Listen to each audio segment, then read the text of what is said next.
And good evening, ladies and gentlemen. Welcome back. I am Sarah, the Raging Tomato, bringing to you live another Throwdown Thursday. And my willing victim, guest, or Israel Horowitz, is here to talk about the concept that Jesus is not God. Now, I know 110% I have a lot of Christians in my community. I even have a lot of atheists in the community as well. So I would definitely be interested to have a lot of you joining us during open panel, which will kick off in about an hour.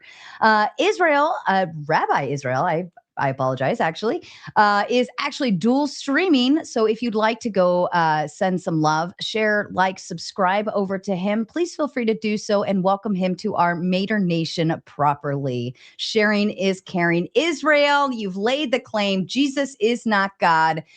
First and foremost, tell us about you and then give us kind of a rundown of why this claim. It's an interesting one, but an old one. Thank you. Thank you very much for having me. I appreciate your channel and what you do. Obviously, we live in a time where people need to get all this out in the open. We need to just have these conversations, talk about it all. So let's do it. I come from an ultra-Orthodox Jewish background. So I was raised ultra-Orthodox by what Christians would call the Pharisees. And I want to point out something clearly before I even get into my claim about Jesus not being God, which is that I am not your typical Jew. I'm not a Talmud believing Jew. I don't believe in the Talmud. I'm not a Zionist Jew. I'm not a secular Jew. I'm not an Orthodox Jew. What I call myself is a Torah-Only Jew, or a Torah-Only Israelite, rather, because even the term Jew has been co-opted. It's not really the biblical term. The term is Israelite, and the way that I understand the meaning of an Israelite, and I'd like to say it's not my own understanding, it's actually what it says in the Bible. The meaning of an Israelite is someone who is part of the covenant of Yahweh. Yahweh is the name of God that's used thousands of times in the Old Testament. Yahweh, Yehovah, it's pronounced in Hebrew. That is the God of the Bible. That is the Father of Jesus, as he's referenced in the New Testament. So when I realized that the understanding of Judaism really is wrong, and the meaning of being part of the covenant is to follow the law, follow the Torah. That's written in the 5 books of Moses. And anytime you pick up any Bible, you're going to start from the beginning. It's going to be the book of Genesis. Genesis, Exodus, Leviticus, Numbers, Deuteronomy. Those are the 5 books of Moses. That's the law. That's where you find all the explanations on how to live, the original history of humanity. And that's what gives us the prescription on how to live. That's where the 10 Commandments appear, by the way, for example. Or, for example, when Jesus said, love your fellow as yourself and love your God with all your heart, soul, and resources. Those are direct quotes from the Torah, from the 5 books of Moses. Love your fellow as yourself is Leviticus 19:18, and love your God with all your heart, soul, and resources is Deuteronomy 6:5. So another example of Jesus in the desert, when he's confronted with Satan, he has 3 challenges from Satan. And with each challenge, he answers with verses from the 5 books of Moses. Jesus says, why don't you make bread out of these rocks? And he says, not by bread alone does man live, but by everything that comes out of the mouth of God does man live. Turns out that is a direct quote from the verse in Deuteronomy chapter 8, verse 3. Then his second claim, where he says, do not test Yahweh your God. That's Deuteronomy 6:16. And the third response, where he says, worship only one God but Yahweh, that's Deuteronomy 6:13, and multiple other sources in the Torah. It's the first commandment of the 10 Commandments. Yehovah is God, there is no other. So I'm not here to argue for the classic points of Judaism. I definitely do not buy what the rabbis have done with Judaism, what the Pharisees have done with Judaism. I'm not anti-Jesus. I actually resonate a lot with the character of Jesus. He was a man who went against corruption. He went against the corruption of the rabbis. He went against the corruption of the government. I'm personally married to a non-Jewish woman who grew up Christian, so I'm not in any ways like opposed to this. And in fact, I find that Jews and Christians should be allies ultimately. But I do believe that both Judaism and Christianity have corrupted the faith of the Bible. And the reason why I say that is because I'm steeped in the Torah. I find myself in the beginning. Most people start from the end. If they're Christians, they start from the New Testament. If they're Jews, they start from the Talmud. I start from the beginning. Open up. In the beginning, God created the heavens and the earth. When you read from the beginning, you're given a very clear picture of what the Torah is about and what this faith that's developing, which begins its development at the beginning of the Bible. What is this faith all about? And the claim that I want to make today is that the Torah, which is not the Talmud. It's not everything the rabbis say. That's not the definition of the Torah. The Torah means the law. It's the 5 books of Moses. The Mhm. written word that is in the 5 books of Moses, it's in the Christian Bible, it's in the Jewish Bible, it's identical. What it says in there is that you must follow everything that's written in this book without adding or subtracting, and you must worship this one God without adding any other gods. And so when you come to Christianity and you come to a lot of the claims that are in Christianity, I don't have a problem with the character and the story of Jesus conceptually, but there are details of Christianity that I have a problem with. The New Testament is less problematic than the church that comes after, right? So then, as it goes with religion, you start off with the foundational text, and then you actually proceed with the leaders and the priests and the church, and then you have more and more rules, and you have more and more saints, and you have more and more people that you have to incorporate into this vision. But ironically, I'm going to give you a trinity of verses, okay, trinity of sources, 3 sources to prove my case, and I believe that with this I can rest my case. A, that Jesus is not God, and B, that the law is not abolished, because that's another big claim of Christianity, which is that with the coming of Jesus, the law is abolished. And I aim to disprove both of those things. So Okay. the first source I'm going to give you is the book of Exodus, chapter 3, verse 15. Exodus 3:15 speaks of the encounter that Moses had with Yahweh, with Jehovah, in the desert, in the burning bush. And Exodus 3:15 reads, God spoke again to Moses, and he said, so shall you say to the children of Israel, Yahweh, the God of your forefathers, the God of Abraham, Isaac, and Jacob, has sent me to you. This is my name forever, and this is my remembrance from generation to generation. So instead of asking the church who God is, instead of asking the rabbi who God is, let's ask God who God is. In Exodus 3:15, God says, my name is Yahweh, the God of Abraham, Isaac, and Jacob. This is my name forever. This is my memorial for eternity. So if someone's going to tell you thousands of years later, oh, by the way, God is Jesus, well, that's not what God himself wants to be called, right? So look, I understand people that say, well, Jesus is God in the flesh. He's the messenger of God. He's the angel of God.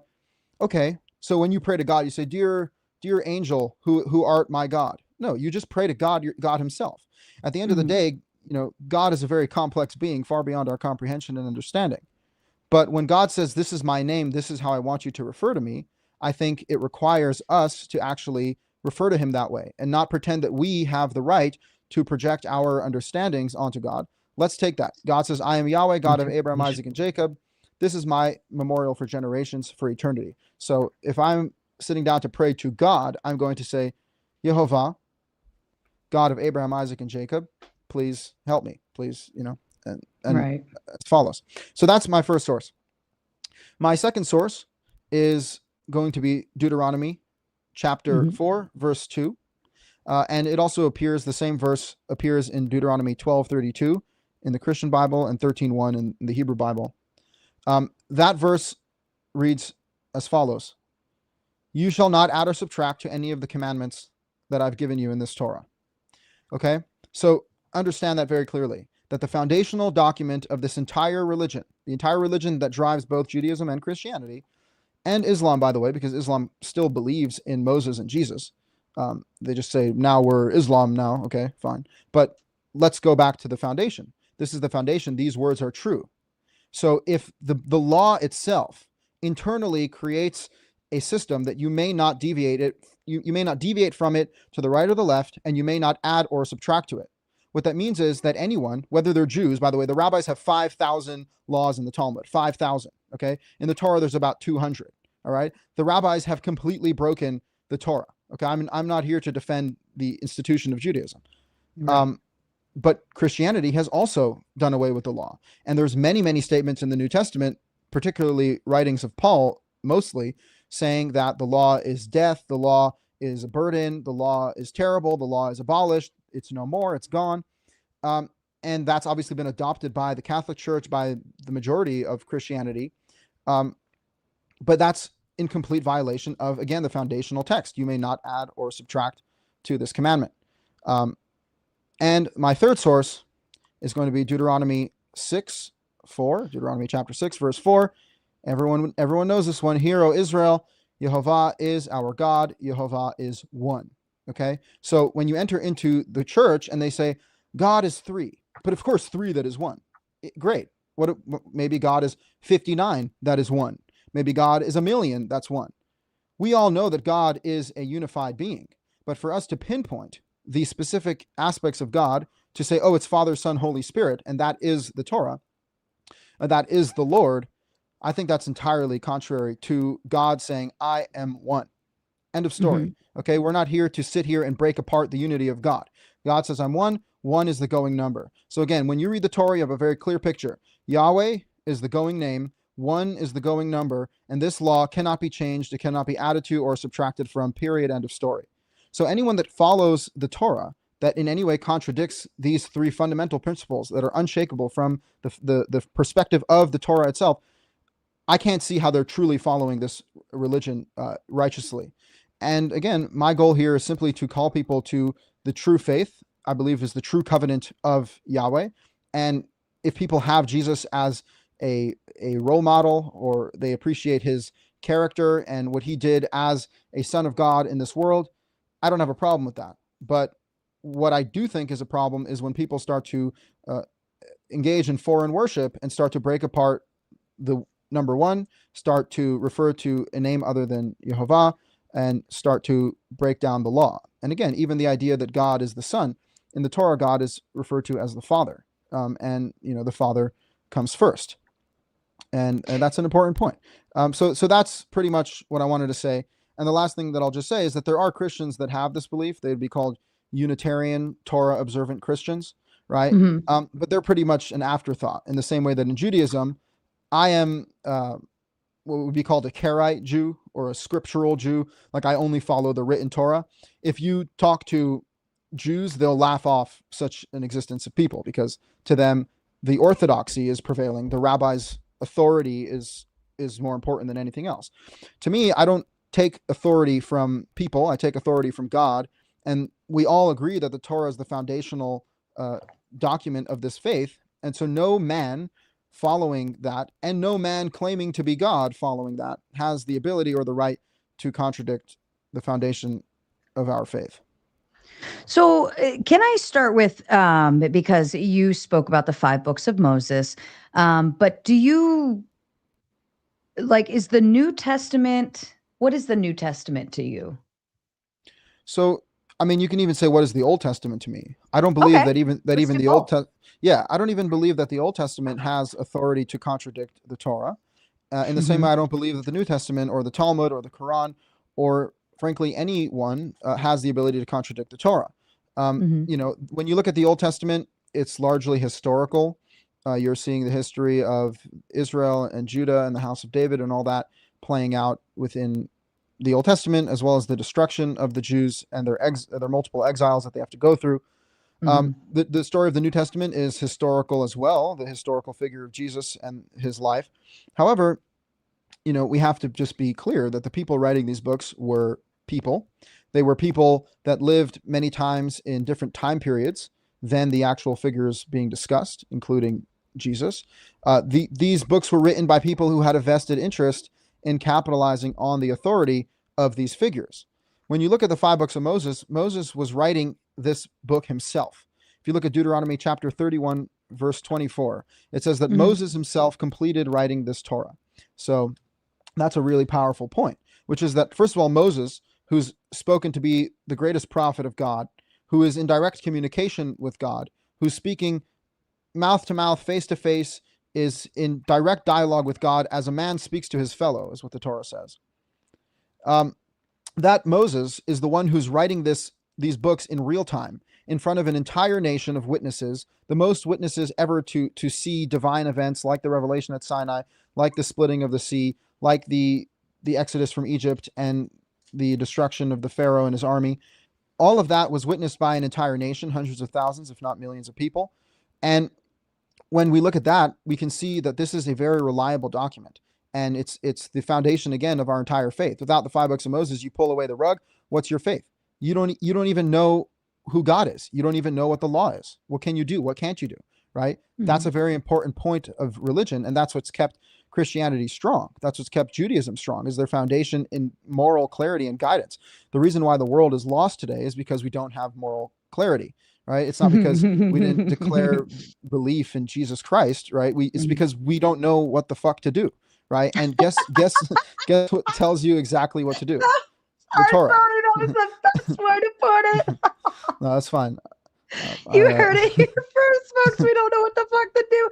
No, but I agree with you, though. I think there is a well, it is a little off topic slightly, but I will say, when our religions are battling about what the religion is to begin with, how do you expect those followers of any of those religions to feel solid in their grounding to begin with? If there's constantly this back and forth, or who's right, who's wrong, is Jesus this, is God that, the Trinity, the Holy, like all of these different scenarios. And I could understand why that would kind of cause one person to even question the idea of, is God real, right?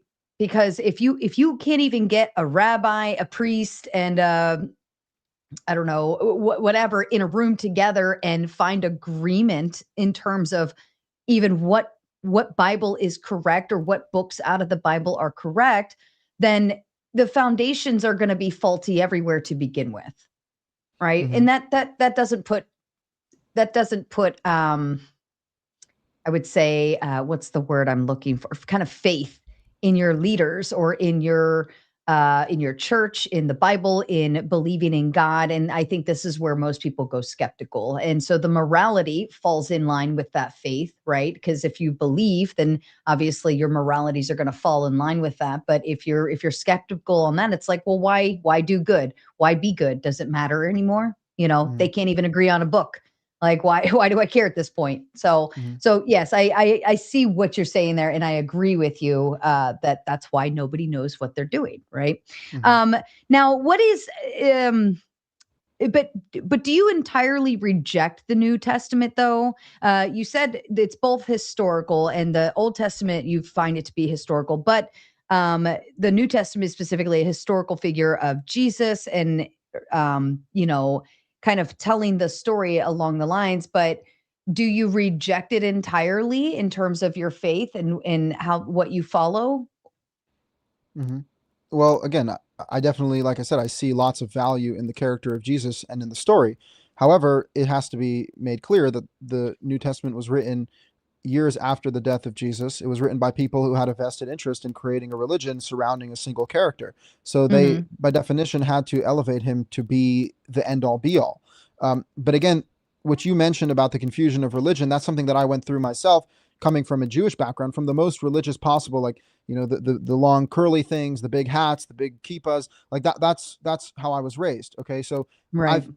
I've definitely had to question the foundations of morality and of authority, because what people are telling you is, listen to us because we said so. The vision that I'm providing here is that all of us need to agree on the foundation. And the foundation is inarguably the 5 books of Moses, because that's the first 5 books of the Bible. It's what comes first. So if the 5 books of Moses set a undeniable standard, then no one who comes after that has the ability to contradict it. So again, to the extent that I see a nice parable in the New Testament, I'll smile and I'll enjoy that lesson. To the extent that I appreciate aspects of the story of Jesus, definitely I take the liberty of that. I think the Jews have a lot of hatred of Jesus. I don't like that. They have a lot of bad things to say. The Talmud says bad things about Jesus, all this stuff. Like I said, I'm not a Talmudist rabbi. I reject the Talmud entirely. I think the Talmud is a awful representation of the Torah. It's not the Torah whatsoever. It's a bunch of opinions of rabbis that was written down 1,500 to 2,000 years after the Torah was given.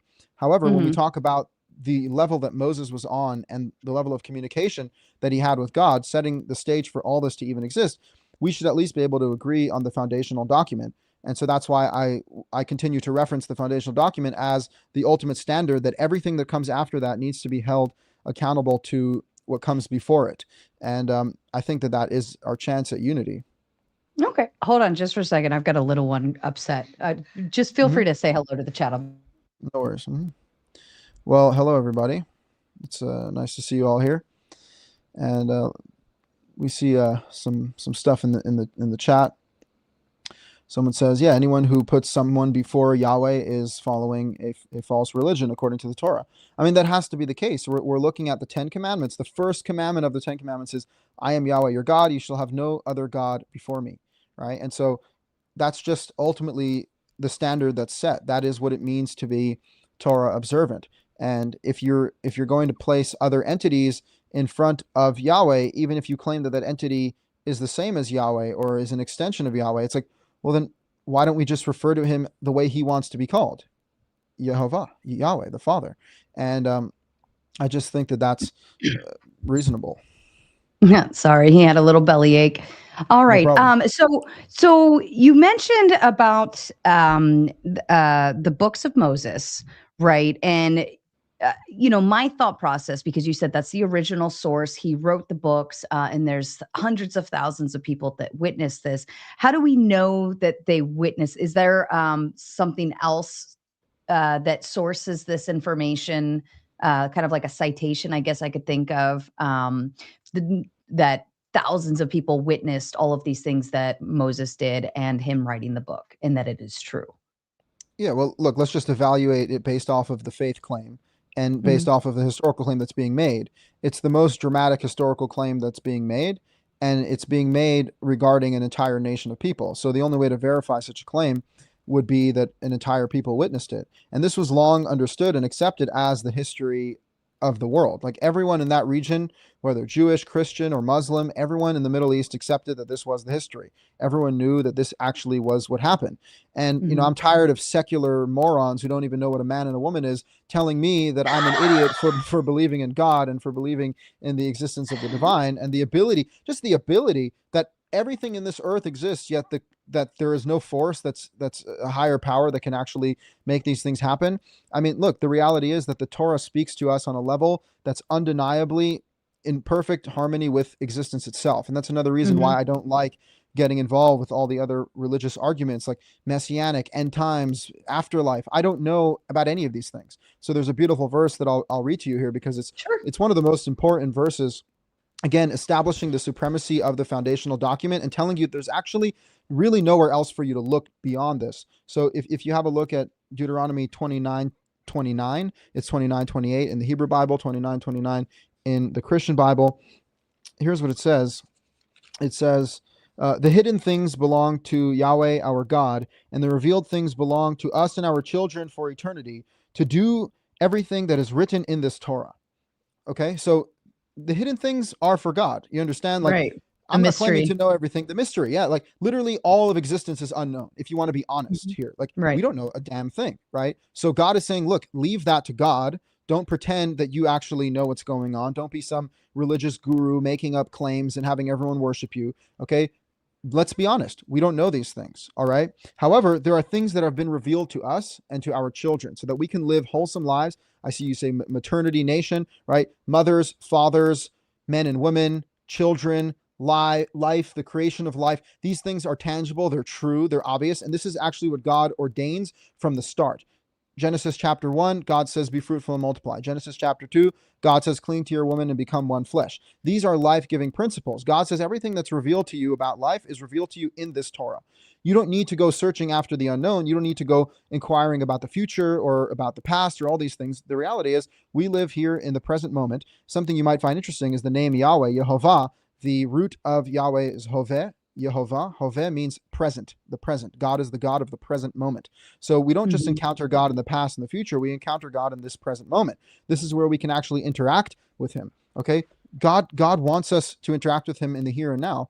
And when people kind of remove themselves from God by getting involved in all these really what I think are inconsequential debates at the end of the day, we're not we're not close to what really matters, and we can't unite around the principles that we can all agree on.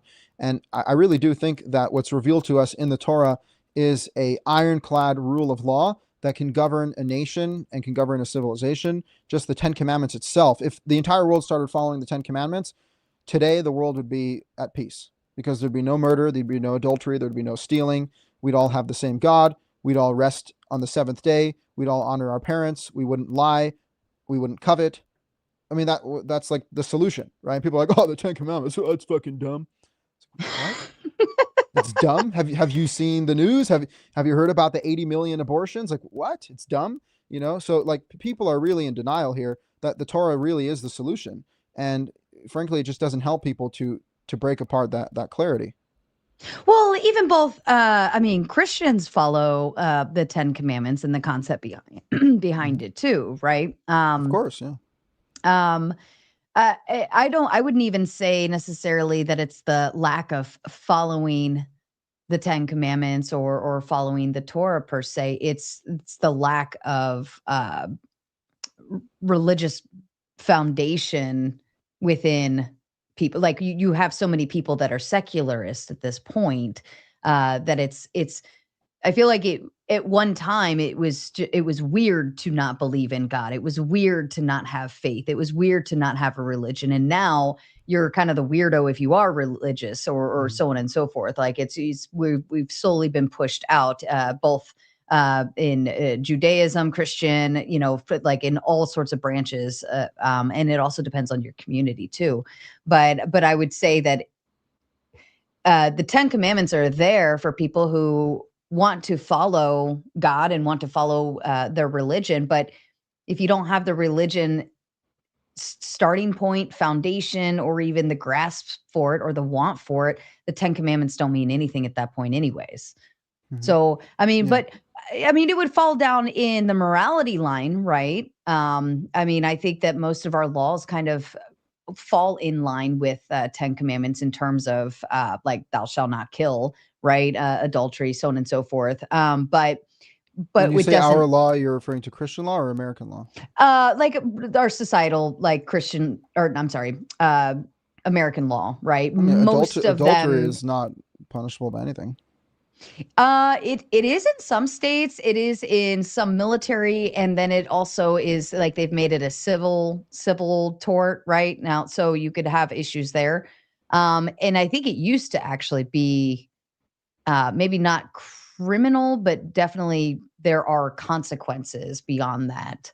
But I think we've like mildly adjusted things to where it's like, is it criminal or civil issues, right? Um, but it's still our laws are follow some piece of that, because our foundations come from a lot of religious background, right? So my question to you is like your interpretation, right? You're taking the Torah literally, correct? Hmm. So what if another rabbi takes it literally but understands it differently? Or another priest or pastor or so on and so forth? What if they read something and still understood it differently, even if they thought they were taking it literally? Hmm.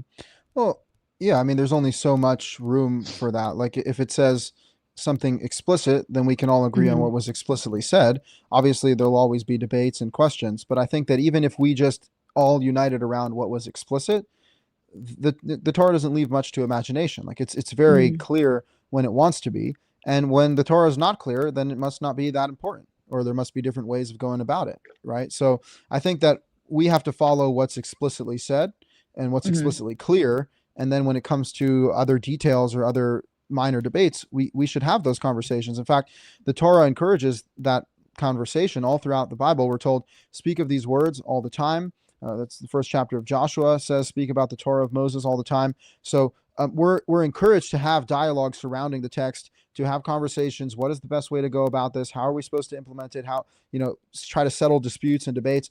That's necessarily a part of the Torah, right? That's fine and good.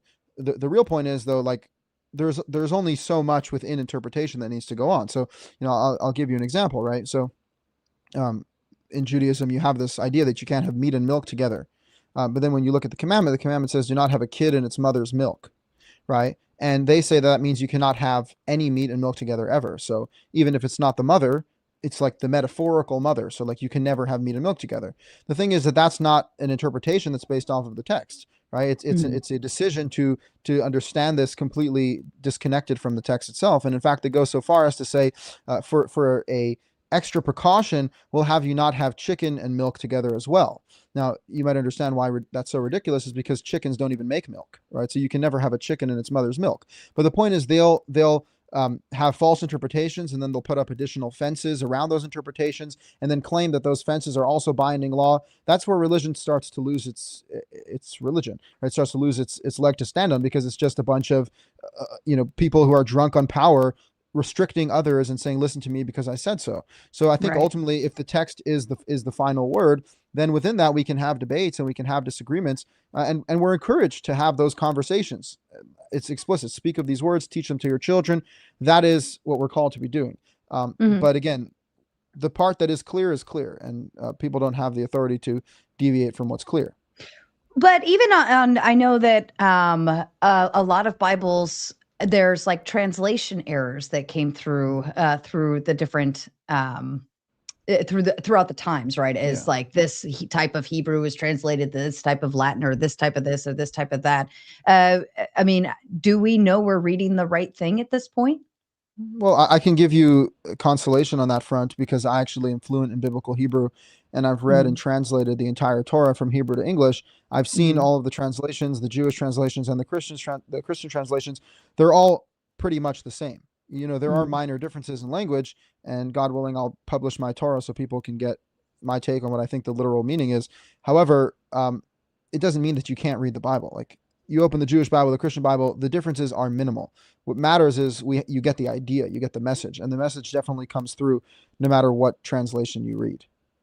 Right. Well, I mean, I think that's where I'm kind of going with the concept of, I read it and I literally, I'm interpreting it on a literal terms. But my translation is slightly different from your translation, and my understanding of this word could be different from your understanding of this word, right? And then you also have different language barriers moving around, where one word may kind of mean this, but it also could mean that if you put it in this language and that, and so on and so forth. And that's where I'm saying, but my point is that it's minor, right? Like, it's true there are variations in translation, but it's not as major as people are making it out to be. Because remember, people have a vested interest in overcomplicating things, being like, oh, it's impossible to understand. Like, if you go to a rabbi, he'll tell you that the Torah is impossible to understand without what's called the oral Torah, the oral tradition, where the rabbis speak their own thousands of opinions for thousands of years. And you cannot understand a simple 250-page book written in clear language unless you read 5,000 confused, muddled books of rabbis' opinions that were written over 3,000 years, right? Like, that's counterintuitive, right? You don't get more clarity from adding more confusion. First, establish what's clear, and then, yes, there are variations and all that, and we can go through those understandings and those conversations. Again, it's definitely helpful and productive to have those conversations, but we first have to agree upon what's clear and obvious. well, I mean, that kind of makes me think of philosophy in terms of like how, for instance, Kant, like writes his things, and then somebody else comes in and interprets his things, and then somebody comes in and interprets that and compares it to something else, right? That's how I would see that understanding, right? Is other people saying, here's what it says, here's my thought process, especially when we look at all of these other things, and they're pulling all of the information together and putting it in one full interpretation for the reader to understand. Like, hey, I know context is key sometimes. So when this sentence says this, if we refer back to this book over here, it also said this here, and that would, correlate. So I think that sometimes that can be helpful when people need to understand more than just literal. I think it's like completes the picture, maybe, if that makes sense. I think it To a could be degree, helpful, yeah. right? You're I think saying though, you're saying you should just accept the Torah, the five books of Moses, exactly as they are. There's no other interpretation needed. Yeah, again, like, for example, the verses that I quoted for you are explicit. That's not like there's no different interpretations there. There are things where we can have questions, but there are explicit verses, and it's important to focus on what is explicit in nature, in life. God is calling us to be simple with him. There's a verse in Deuteronomy, God says, be wholesome with Yahweh your God. Don't go after the witchcraft and the oracles and the psychics and the spiritists. Be wholesome with God. Trust in him. Leave the hidden things to him. Like, there are doubts. There are things that are. Oh, I just lost sound. Oh, there you are. It's good. I hear you now. It could have been me. It I could don't have know what very well happened. been me. Yeah, it just It got just, on. oh, I Yeah. think your mic clicked out. Do you You hear might me have to, now? I can hear you, but it sounds like it's on a different mic. No, It happens. that's Don't weird. worry. That's weird. I would check the mic settings and click the little arrow down there and make sure it's on the mic that you're supposed to be on. It is. It is. I don't Hmm. know what happened. That's weird. It sounds slightly different, but it's not horrible. We can still move forward with it. We won't die. Hmm. I don't know. Can you hear me now? Yep, I can hear you. Yeah. Mhm. Is it fine? I think it's fine. I think it's fine. Okay. All right. I'm sorry. It's So we've had more tech issues before. okay. All right. Let me know if it stays all right. Yeah, Um. I think it'll be fine. You s- were on um oh, oh God, where were we? No, it's okay. I was telling you about the being wholesome with God and leaving the hidden Yes. things for Him, and how the actually the redemption arc in the Torah is described as returning to God heart and soul, and that's explicit in Deuteronomy chapter 30, verse 2, where God says, "When you return to God with all your heart and all your soul, and you follow the words that are written in this Torah, then you will receive redemption." So this is Deuteronomy chapter 30, verse 10. When you listen to the voice of Yahweh your God, to guard his commandments and his decrees that are written in this book of the Torah, when you Hmm. return to Yahweh your God with all your heart and all your soul. Okay, so those are very powerful words. That's explicitly saying that the call that God is having to us is that we need to follow what is written, not oral, what is in this book, not another book, and the decrees and the judgments and the commandments. These things are central to the correct behavior that God wants from us. And I Hmm. just think that that's abundantly clear and obvious when you look at it from a beginning perspective, when you start from the beginning. And again, I do believe those are the things we can actually unite around, and that's where we can start to see some blessing. Because let's leave it to God to define Himself, but we should be just dealing with the definitions that He gives us. Okay. Let's move over into the New Testament and when Jesus comes about, because I know most the Christianity believes that it's a Trinity, right? The Father, the Son, the Holy Spirit. Amen. So with Jesus, though, you still think, okay, he was a great guy. He had an awesome, storyline and a lot of great learning points to come out of it, morality, so on and so forth, parables, yada yada yada. But like, what would be your solid definition of him in terms of who he was to God? Who He was to God. So, I mean, within the New Testament itself, there are what I would deem contradictory statements, Hmm. where you see Jesus describing Himself as being entirely submitted to God, subjugated to God. He says things like, "My God, my Father, He's the only one who knows. I receive my power from Him." And so you have a very solid group of verses in the New Testament that make Jesus seem simply to be like a son, not actually God Himself. And then once in Hmm. a while, you have this point where Jesus is elevated to worship. At some point, they start calling Him the Lord, but He's still differentiated from God, right? So it says God the Father and the Lord Jesus Christ, right? And so they're differentiating Him.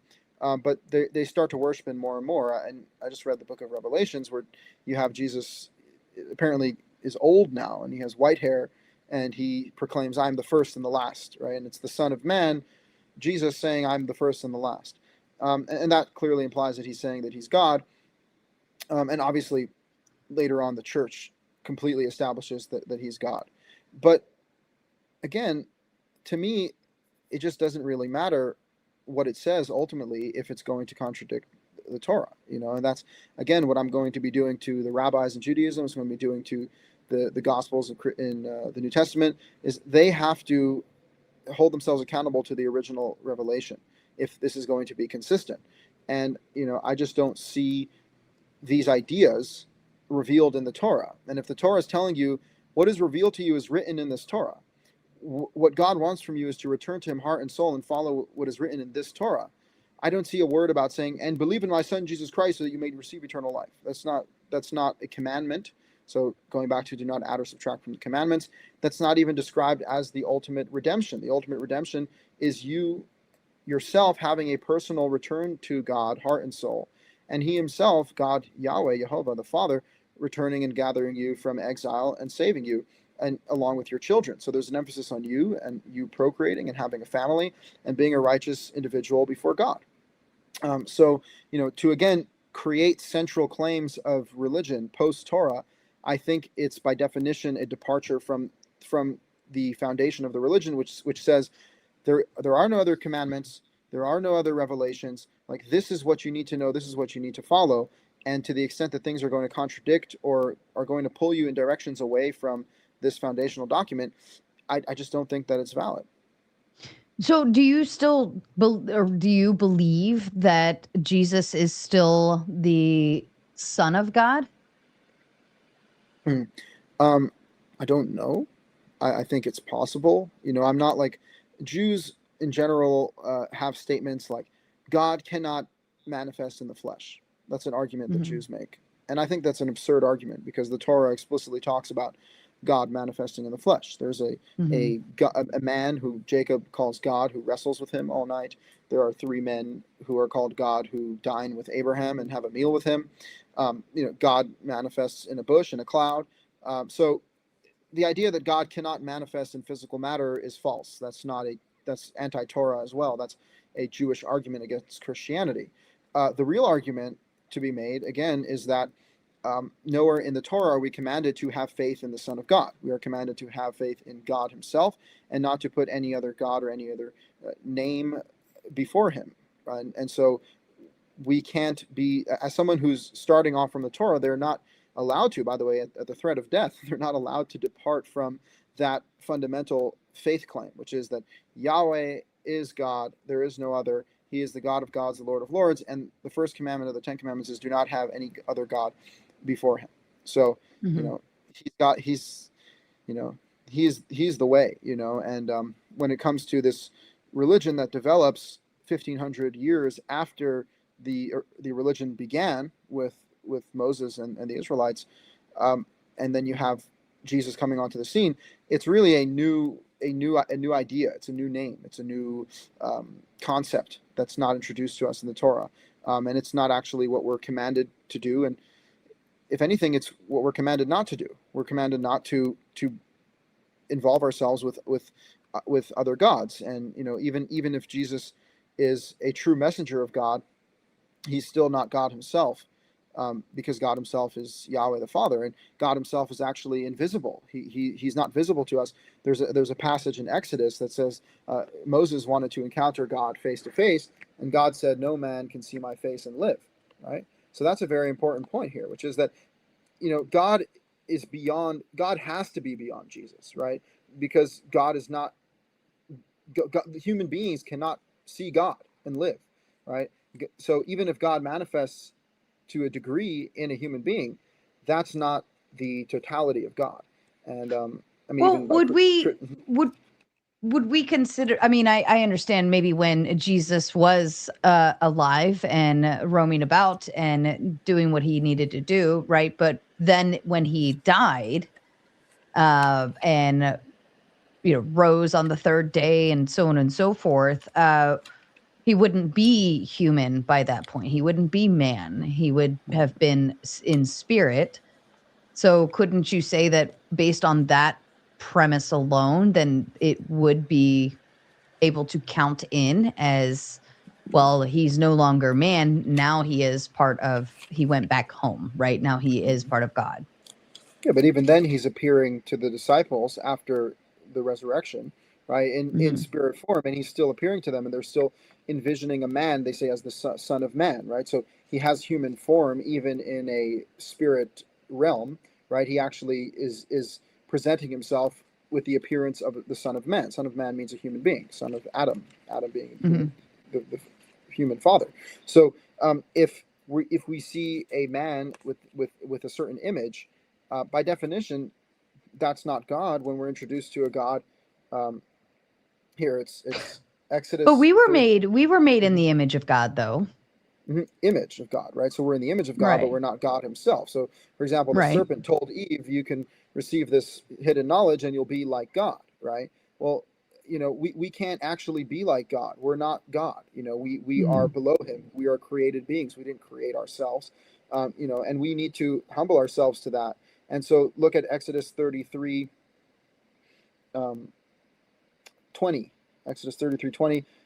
God said, "You cannot see my face, for no man can see my face and live."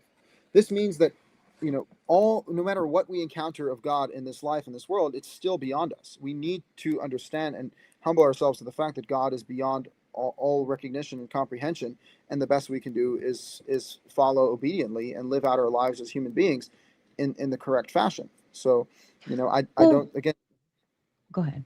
no, I Go don't ahead. see a lot of benefit to following this character of Jesus and actually, making that the center of your worship and your faith. Hmm. Well, what happened with Moses then? Because didn't he, God appeared through the burning bush?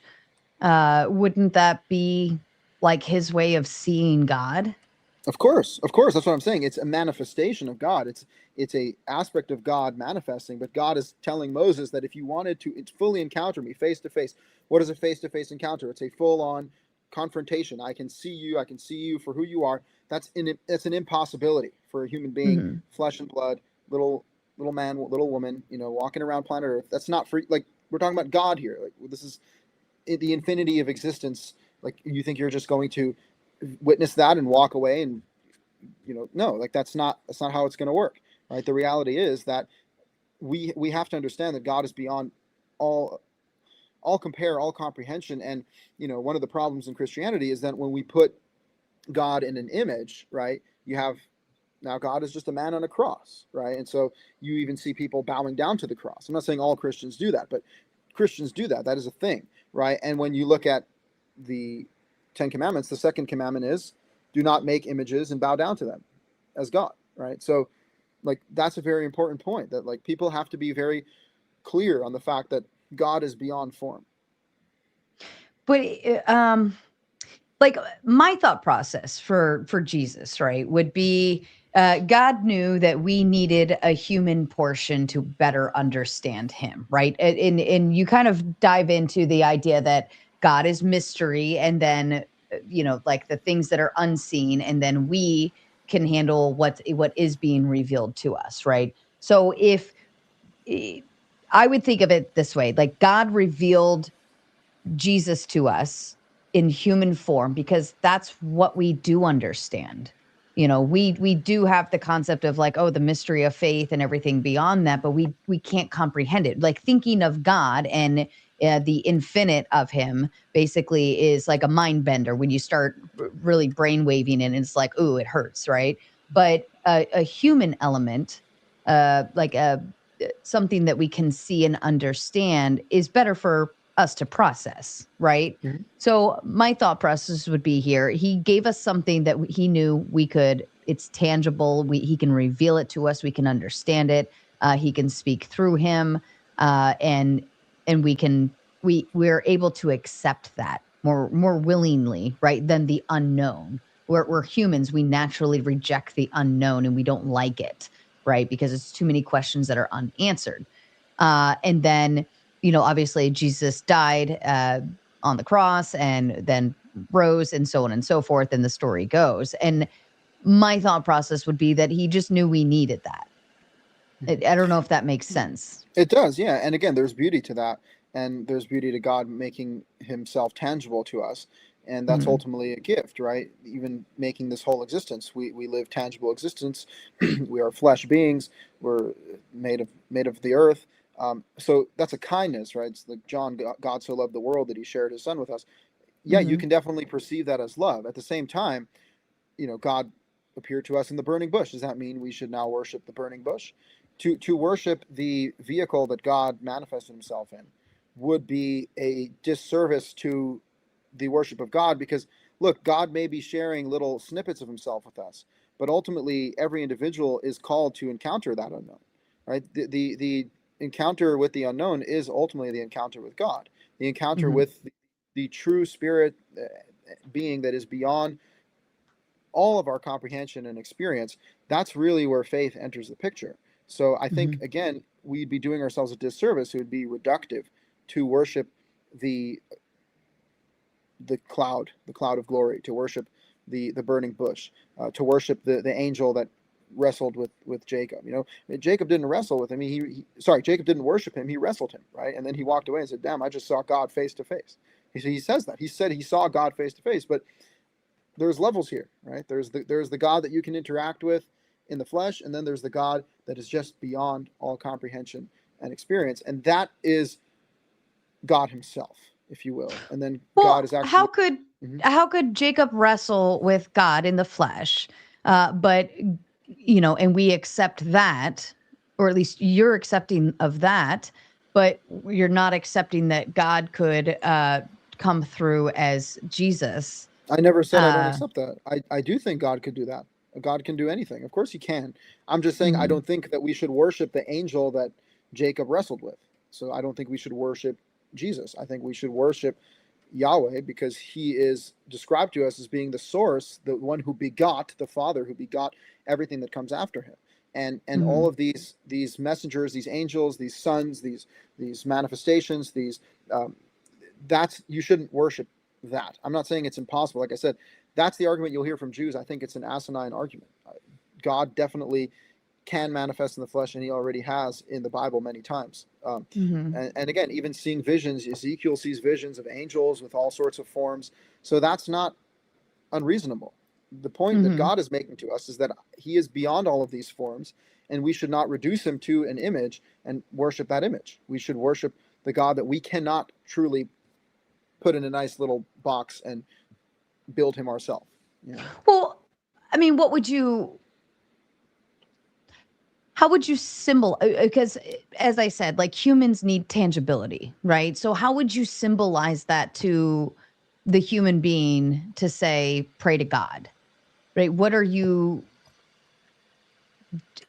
There's no shrine, there's no cross, there's no symbol, there's nothing. Is it nothing? well, even Jesus said that, right? He told His disciples, He said, if you really want to pray, you don't got to go to the synagogue and stand in the front and show everyone what a great prayerful man you are. You can go in a dark room alone and talk to the Father. And that's what true Mm-hmm. prayer is. So Jesus, that's a direct quote from the New Testament, right? So those are the kind of the things I love about Jesus when He says things like that, because that's the true beauty of faith, is that the connection with the Father and with God is just, it's not it doesn't require all these external things. It requires an internal return. And like I read to you in the Torah, God is calling us to return to Him heart and soul, right? That's an Mm-hmm. internal journey. God is calling us to that internal journey with Him, and that's even beyond all of the other external factors, right? Like, for the example, the Jewish people, they don't have their temple right now. They don't have their priesthood. They're not slaughtering cows, because you know why? Because God says, I don't care about that. That's not Mm-hmm. what you need right now. You don't need to slaughter cows and think that that's going to help you. Isaiah chapter 1 also points this out very well. He says, you and your fatted cows, like, God is tired of your festivals and He hates your offerings. Help the Right. needy and the widow and the orphan. Like, do something good. This is ridiculous. Like, He's like, you're just following the commandments of man like robots. So maybe we'll come full circle then, because you kind of kicked off this whole thought process of that we've kind of almost skewed um almost skewed religion in such a way where we are doing just kind of any which about, right? Um, do you think that the like post the Torah, that at some point adding all of these other books into the Bible and the way we utilize the Bible now in church and throughout different religions, do you think we've kind of I like to call it a Bible grifting, right? We've grifted the Bible, we've turned it into this whole big other escapade of other things that we have to do. Don't forget to pay your you know, tithe to the church, and don't forget to do this, but all of these different things have come about from the Bible, I think, in a perversion almost. But do you think that even the idea of worshiping Jesus and accepting Jesus as your savior, as your place to get to God, do you think that has been kind of almost perverted too as well throughout the religion in a sense where it's kind of like you skewed it in such a way to make people do these other things that they shouldn't have had to have done. Absolutely. I think that's very clear. Again, Jesus is explicit when he speaks to his disciples, telling them to follow the commandments, right? Like, what commandments Mhm. is he talking about? He's talking about the 5 books of Moses. He says, not one dot or tittle from the law should be removed until it's fulfilled. And people say, well, that means it's abolished. I mean, to me, that's just like opposite thinking. If you need to fulfill it, then you need to fulfill it. And heaven and earth shall not pass away. We need to fulfill the law. And the law is not the law of the church. The law is not the law of the rabbis. The law is the law of God. And that's written in the 5 books of Moses, that you shall not add or subtract to those commandments. So, for example, you have the Protestant group of Christianity that rebelled against the Catholic Church because they said, Mhm. who are you to tell us what to do? You claim to have the authority of Jesus. That's convenient. But also, who are you? And that's a valid thing for reformations and revolutions to happen within religions in order for, and within governments as well. I think we're seeing that happening in our country too, that people want to take back ownership on their lives, and they realize that they're being controlled by people who don't care about them, who are just looking for power. And when you look at God, he's calling us to freedom. The whole story of the Exodus from Egypt with the Israelites is God is taking slaves out of slavery to freedom. So the whole Mhm. trajectory of the Bible is a road to freedom through submission to God. And if we're all equally yoked and submitted to God himself, then we're free, because we're not enslaving each other, we're not hurting each other, we're not harming each other. We're actually helping each other and doing our best to help one another and lift each other up. Okay. To it, I do have one more question, but to anyone who would like to join the open panel, I am dropping the link into the live chat now. Go ahead and start clicking that button and jump backstage. Hang tight back there, and then we'll kick off open panel here shortly. So, what would you say if, like, I'm trying to think of like the perfect picture for based off of what you're saying. The perfect picture that I see would be there would be no church. There would be no ideology of or idolization of any type of cross or Jesus or Mary or anything.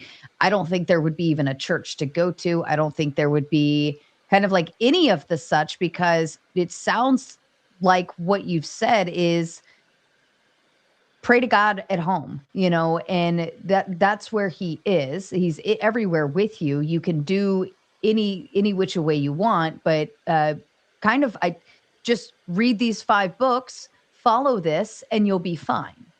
Is Mm-hmm. that my understanding, like somewhere in there? 100%. Also, can I put the link in my chat Oh, right now? yeah, yeah, Yeah. just drop it. Yeah, if you just Okay. drop it in, it'll, Okay. that one that I Perfect. put in the backstage for you, All right. I'm gonna do or that. they're welcome to come over on my side and they can find it here over in my live chat too. Either way is fine. Okay, I'm posting it right now. Um, what I wanted to say in response to you is I absolutely Mhm. agree. Personally, I think that the best church is the home. I think the best pastors are parents. I think that if we have parents educating their children and people worshiping God from the home, we will be seeing so much more of a powerful family unit, so much more of a powerful faith and love and life and unity in God. I think that the removal of people from the home by the government, by the religious institutions, it's an attempt to usurp power, to take the power that every family and individual have, and we're trying to pull that away from people. We're trying to say, okay, now your power is our power, and now you're here to serve the church. You're here to serve the government. I think that that's really destructive.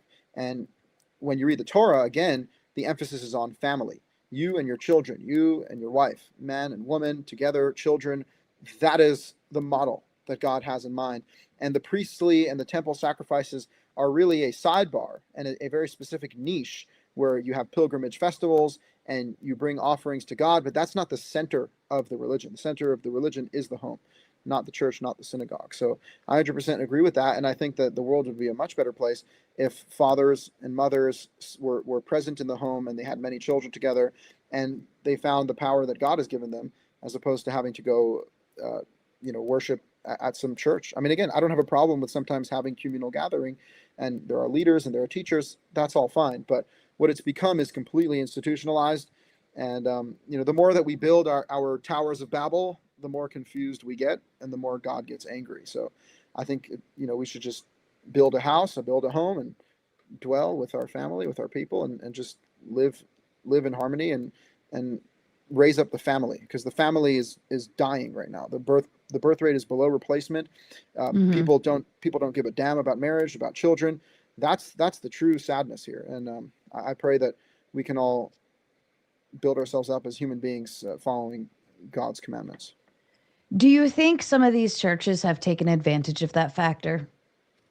Of course, that that's And absolutely the case with all religions here. I mean, we're talking about religion is just another tool for control. That's what it's become. I mean, look at the government, look at the religious systems, look at the medical system, look at the educational system. We live in a time where literally all of the institutions are corrupt. Like, I cannot think of a single institution that's not corrupt. Maybe you can tell me. But the reality is that I think now is the time for us to return to God, because God is above all of these institutions. Institutions are man-made creations, and God is above all. So when we return to God, heart and soul, with our children, we're looking at true redemption. Interesting. All right. I've already got some people that have jumped backstage. I'm going to go ahead. If you would like to join Open Panel, I still have some room back there. Feel free to go ahead and jump in now. If you are in avatar mode, that's all fine. I don't mind if you come up in avatar mode. I just need a quick cam up backstage to confirm you're not doing anything bad back there. So if you want to jump in, now's the time to do it. All right. So let's go through a couple super chats. Texas Bully Mom, she's being silly. She hit me up with some Candace Owens stuff the other day. She says Condens would call you Sierra, like she says Beery.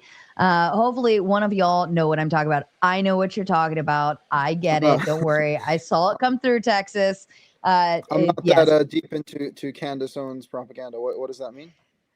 It's just how she enunciates words is kind of where she's going with that, and how she would say my name. A lot of people say Sarah very differently, especially the Okay. northern. The more north you go, the more flimsy it gets. And of course, Dragon Fist TV hanging out backstage. He says, "Can't wait to get a couple minutes with this guy. He is back there. He's lit up. He's ready to go. He did message me prior, like just excited about this topic. So I can't wait to see him on here." Iotin sends in the big 50. She says, early worship of Jesus after his death was oral. Paul's letters and the New Testament Gospels were written 20 to 100 years after his death by eyewitnesses as they aged. Why would previously monotheistic Jewish folk start worshiping him upon his death? Mm-hmm. And Yeah. that's questions to you. I mean, yeah, I can't tell if she's arguing with me or agreeing with me, but when I see oral traditions, I immediately I think of my education in Judaism, which has the oral tradition as the primary thing that drives the religion, and I think that that's really the problem here. When we talk about people writing down books long after events took place, trying to fit it with their desires for how they want to present their religion, I think we run into problems. So, again, we go back to the written word, we go back to the foundation of the written word, and I think we get a very clear picture of what our worship is supposed to look like. I mean, the shift from Old Testament to New Testament, though, like, what are your thoughts on the difference between the two? Because you acknowledge they're both historical writings, right? And I think most people would agree that the Bible is historical documentation, right? But the transition between old to new, what would your thoughts be for that? Because we see kind of like a whole new light come in when the New Testament kicks off, and it's like the thought process shifts into more forgiving, more like understanding, compassion, empathy, things of that nature. We see kind of in my mind, how I look at it, the Old Testament is God's like, this is what this is, shut up and listen, right? And then New Testament, he's like, okay, I know you guys are all stupid, so let me make this a little more humbling for you, and let me forgive you a little bit, and kind of almost like lower the IQ level of what he's trying to say to us in terms of understanding and kindness. Okay, well, first of all, I don't think you should underrate your IQ level and your ability to comprehend what God is telling you. In addition to that, I do think that is a misconception. So, for example, if you look here Mhm. at Exodus chapter 34, God is in dialogue with Moses, and he says that Yahweh is merciful, compassionate, slow to anger, full of kindness and truth. He Mhm. preserves the kindness for thousands of generations and only preserves sin for 3 to 4 generations for his enemies. Which means that if you're an enemy of God and that enemy of God status continues throughout the generations, it'll be preserved for 3 to 4 generations.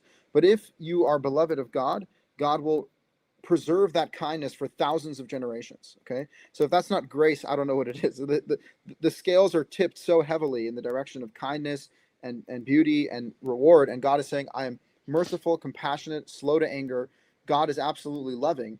You have to consider the fact that when you read the stories of the human beings in the Bible, they are so, as you said, so stupid. So I mean, the Israelites are like the classic example of this terrible behavior, constantly complaining, lack of faith. God is talking to you. 5 minutes later, you're worshiping a golden calf. Like, what is going on, right? But that is Right. human nature. Human nature will go against God even when He's standing right in front of you. That's really the message of the Torah. Because, like, for example, we talked about atheists. They're like, well, if God talked to me, maybe things would be different. It's like, no, they wouldn't be, because you can deny God even if He's talking to you. The point of the Torah is God is calling us to mature. God says that the formation of man's heart is evil from his youth. So that's in Genesis after the flood, right? So we tend towards evil, but God is calling us to be good, and He actually says we can do it. So in Genesis chapter 4, Cain is very angry because his sacrifice is not being accepted, and God says, Right. uh, "By the way, if you improve yourself, you will be uplifted, right? And you can rule over sin," is what He tells Cain. So for all those people that think it's impossible, it's possible. God says, "Surely, if you improve yourself, you'll be uplifted, and you can rule over sin." Now, if not, sin is crouching at the door, it's ready to pounce, you can go down, and obviously Cain makes the sinful choice and murders his brother instead of working on himself. But the point is that God is calling us to this task because it is doable, it is possible, and I think we absolutely should go for it because God wants us to.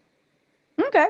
Iotin sent in the 10. She says, I'm arguing with you. Does that change the way you understand her chat here? Um, so yeah, I guess she's saying like the fact that they're worshiping him is proof that it was legitimate.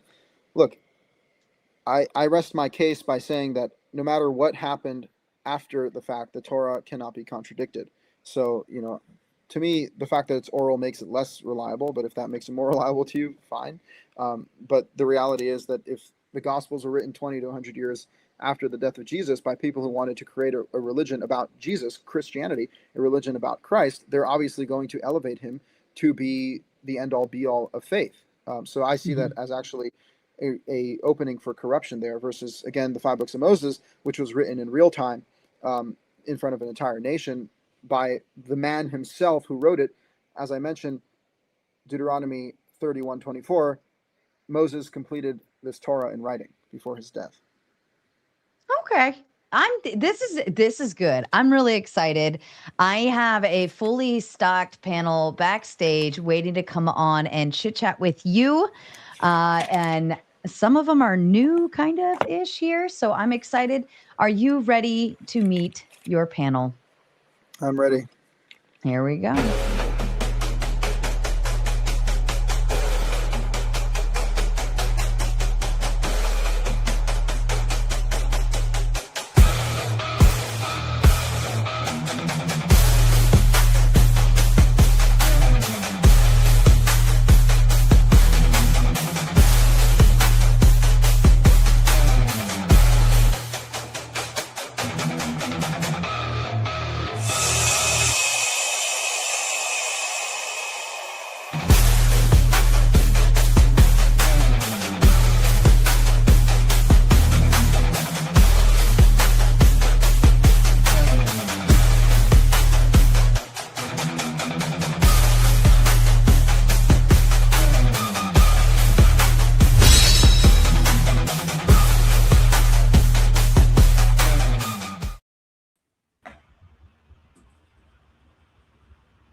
Okay.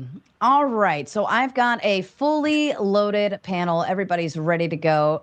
Ash, apparently, Israel, do you know Ash? Yeah, he knows me. We did a stream Fair together a few enough. weeks ago.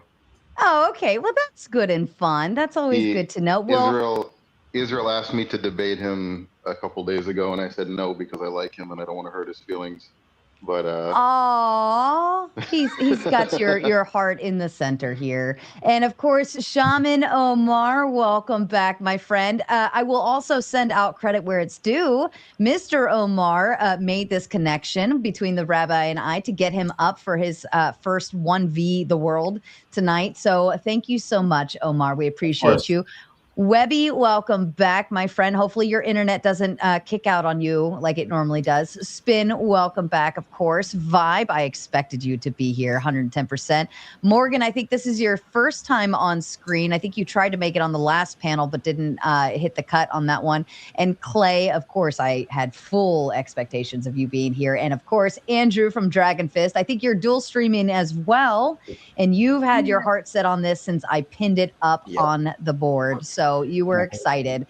So we've got a full panel ready to go. Here's the rules for anyone who doesn't know my rules here. We're going to go a little round robin, one at a time. That means everybody else besides myself and Mr. Israel are going to mute their mics right now. And you're going to keep your mouth shut when it's not your turn, right? That's how it works. And you guys all know how I can get mean if you start interrupting and being rude and doing what I don't tell you to do. All right, so here's what we're going to do. Actually, Shaman, you were first back there, but it kicked out on you. So I wanted to hand it to you first, and then we'll go back and start with Clay after that, and we'll work our way around. So Shaman, Omar, what are your thoughts so far? What did you want to ask Israel? Tell Israel, commentary, whatever, you name it, go. Actually, I don't want to steal the Israel's thunder. I just wanted to be a part of this and watch this by faith bloodbath that I think is going to happen. And Ash, is good to see him. I've been trying to have a few words with him, but let's continue with. I respectfully pass to our Christian brothers on the panel and let them go. Good to see you, Rabbi Israel. Go diving in. Fair enough. Fair enough, Omar. The connection. Thank you. Absolutely. All right, Clay, I'm going to hand it over to you. Go for it. Bring it on out. Yeah. So I'm actually going to probably with the question that you're or the statement that you're making, Jesus is not God. I actually side with you on that. I would colloquially be called a Christian. I don't call myself a Christian, but I believe that Christ is King. I believe that He is the necessary sacrifice that was made, that sort of thing. So I'm probably going to side with you more on any arguments against things. I may be a little backup for you, but obviously I'm not Jewish if I'm of the Christian faith and that sort of thing. But I do have a particular question for you because I did look at a couple of your videos and I was listening to you. I was wondering who you believe wrote the first 5 books, the Torah. I believe it was Moses. Okay. And then the follow-up would be, what about that last chapter in Deuteronomy? After his death? Yeah. Well, I don't know. It could have been him before his death, or it could have been other people. I don't think it makes much of a difference to the actual Torah itself, because there's no laws in that chapter. It's just simply a closeout. There's an interesting statement about someone burying Moses who was not a man, so that's an interesting point. It also says that even though the Israelites were waiting for their prophet like Moses, no one arose like Moses after he died. So that's pretty much the interesting points there, but pretty much it's a closeout on like the significance of Moses as a prophet and the fact that everyone in Israel witnessed the wonders that were done by God through the hand of Moses. So it's a good chance that it was somebody else that wrote that, at least that last chapter. Maybe not the other ones, but definitely the last chapter. There's a chance, but you have to consider the fact that if Moses is operating off of prophecy, he could have written that before he died. I like that. I like where you're going with that, and that's the prophecy. So in reference to prophecy, that's actually why when you read the whole Bible in Christianity, why it leads me to believe that Jesus is that Messiah. So, but anyway, like I said, I'll probably side with you a lot more than going against you. I'm of the belief that in order to be Muslim, you must be Christian first. In order to be Christian, you must be Jewish first. In order to be Jewish, you must be from Melchizedek, the order of Melchizedek. I know some people pronounce that differently. I apologize to anybody who pronounces it differently. So on and so forth, all the way back to Adam. So appreciate you being here. I'll pass it off.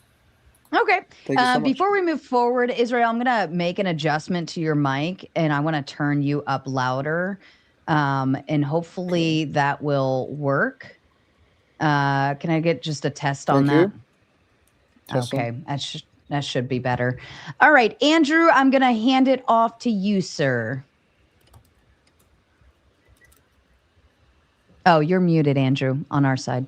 Got it. Okay. How's it going, Rabbi? Good to meet you here. My name's Andrew. How are you? Nice to meet you. How are you? Nice to meet you. So I do have a couple questions for you about your argument. The one that I saw particularly, because I was also streaming, so I didn't catch the whole thing, but I saw the short that Sarah posted. So I'm going to take this as like your basic premise. You could tell me if it's wrong. I'll repeat it back to you quick. Basically, you're saying that because in the Bible, it describes groups like the Nephilim as the son of God, and clearly they're not God. So therefore, that label of son of God doesn't apply to God himself. Also, you mentioned the Holy Spirit. This is just a spirit. So if it's God's spirit, there's no reason to like describe it as something else. It's God's spirit, right? There's no reason to put a different name on it, Holy Spirit, right? So this is like the basic part of the argument that I heard. Is that right so far? Yeah. Okay, I'm going to tell you a little bit from the Catholic position why this is incorrect, because you are talking about Jesus, so I kind of have to take it from a Christian position. And as a Catholic, I'm very lucky to have the benefit of thinkers like Thomas Aquinas that I can lean back to. So if we look at what Thomas Aquinas says about God and why you're wrong about the nature of God from the Christian Catholic perspective. And Andrew, your mic is like bottoming out or something, like fish bowling. How about now? Perfect. Okay, so from the Christian perspective, you're wrong about a few things in your premise. So your premise is wrong. You're wrong about the nature of God. Thomas Aquinas says God is not a being. God is being. So God is not something that's here on this earth. So when you look at the Spirit, which you describe as God's Spirit, but I'm assuming you know the Hebrew and maybe even the Greek. The word they use is pneuma in Greek. I know the Hebrew word as well. I'm not going to attempt to say it. I don't try to speak Hebrew, but you could probably. I know that both of these words, and you probably know this as well, have a context of more than just a spirit, especially in Greek. That's where we get like pneumatic power tools from this word. It means like blowing air on. It's something that's physically here. It's not just God's Spirit. So that's the separation between the Holy Spirit and God himself, who's not a being. He is being. This is the Catholic position, as per Thomas Aquinas. So then if you look at Jesus, there's no way to ever interact with God and see him in any type of human form except as Jesus. That's the only time it's ever been done. And you'll never see him otherwise from our position. So this is how you look upon him. This is when he took the human form and you look upon him. So there's actually no problem with using Nephilim or any of these things. And last category, I know this is where we're going around, is in quoting the Bible itself to make this determination. Because the Bible to us is not one book. It's a library of books, 66 books. So it's like you're going into a library, you're taking a book on poetry, and you're saying, oh, this bibliography over here isn't true. So your entire premise is wrong from the Christian position. So I'd just like to hear what you have to say about that, about the nature of God and the nature of the Bible and why this doesn't disprove that Jesus is God. Of course. So first of all, I actually like your statement from Aquinas that God is being itself. I don't disagree with that. In fact, I mentioned earlier that the name for God in the Bible, Yehovah, means God of the presence, God who is the presence of existence itself. So I actually think that saying that God is existence itself is synonymous with existence is not wrong, and actually makes a lot of sense, because nothing would exist without God, right? The fact that existence exists, if God is from the beginning, the first and the last, then by definition, existence has to be synonymous with God. So I agree with that, and I also agree that, as I mentioned from Exodus, when Moses was encountering God, God said, "You cannot see my face and live." It's impossible for a human being to actually witness God face to face. So, yes, God manifesting in the flesh would be a way for us to interact with Him. As I mentioned in the Torah itself, God manifests in the flesh when He's meeting with Abraham, when He's wrestling with Jacob. So it's not foreign. There are angels and all these different beings. In fact, one of the terms to reference God is Yahweh of legions, the master of legions. So there are legions of beings in existence. So yeah, the only point that I was making about the sons of God is that, generally speaking, when we look at the sons of God, we're looking at something that is begotten of the Father, something that comes after, right? And so it wouldn't make sense to worship the Son, who is coming after the Father. That was the only point I was making. Can I ask one follow-up? Mm-hmm.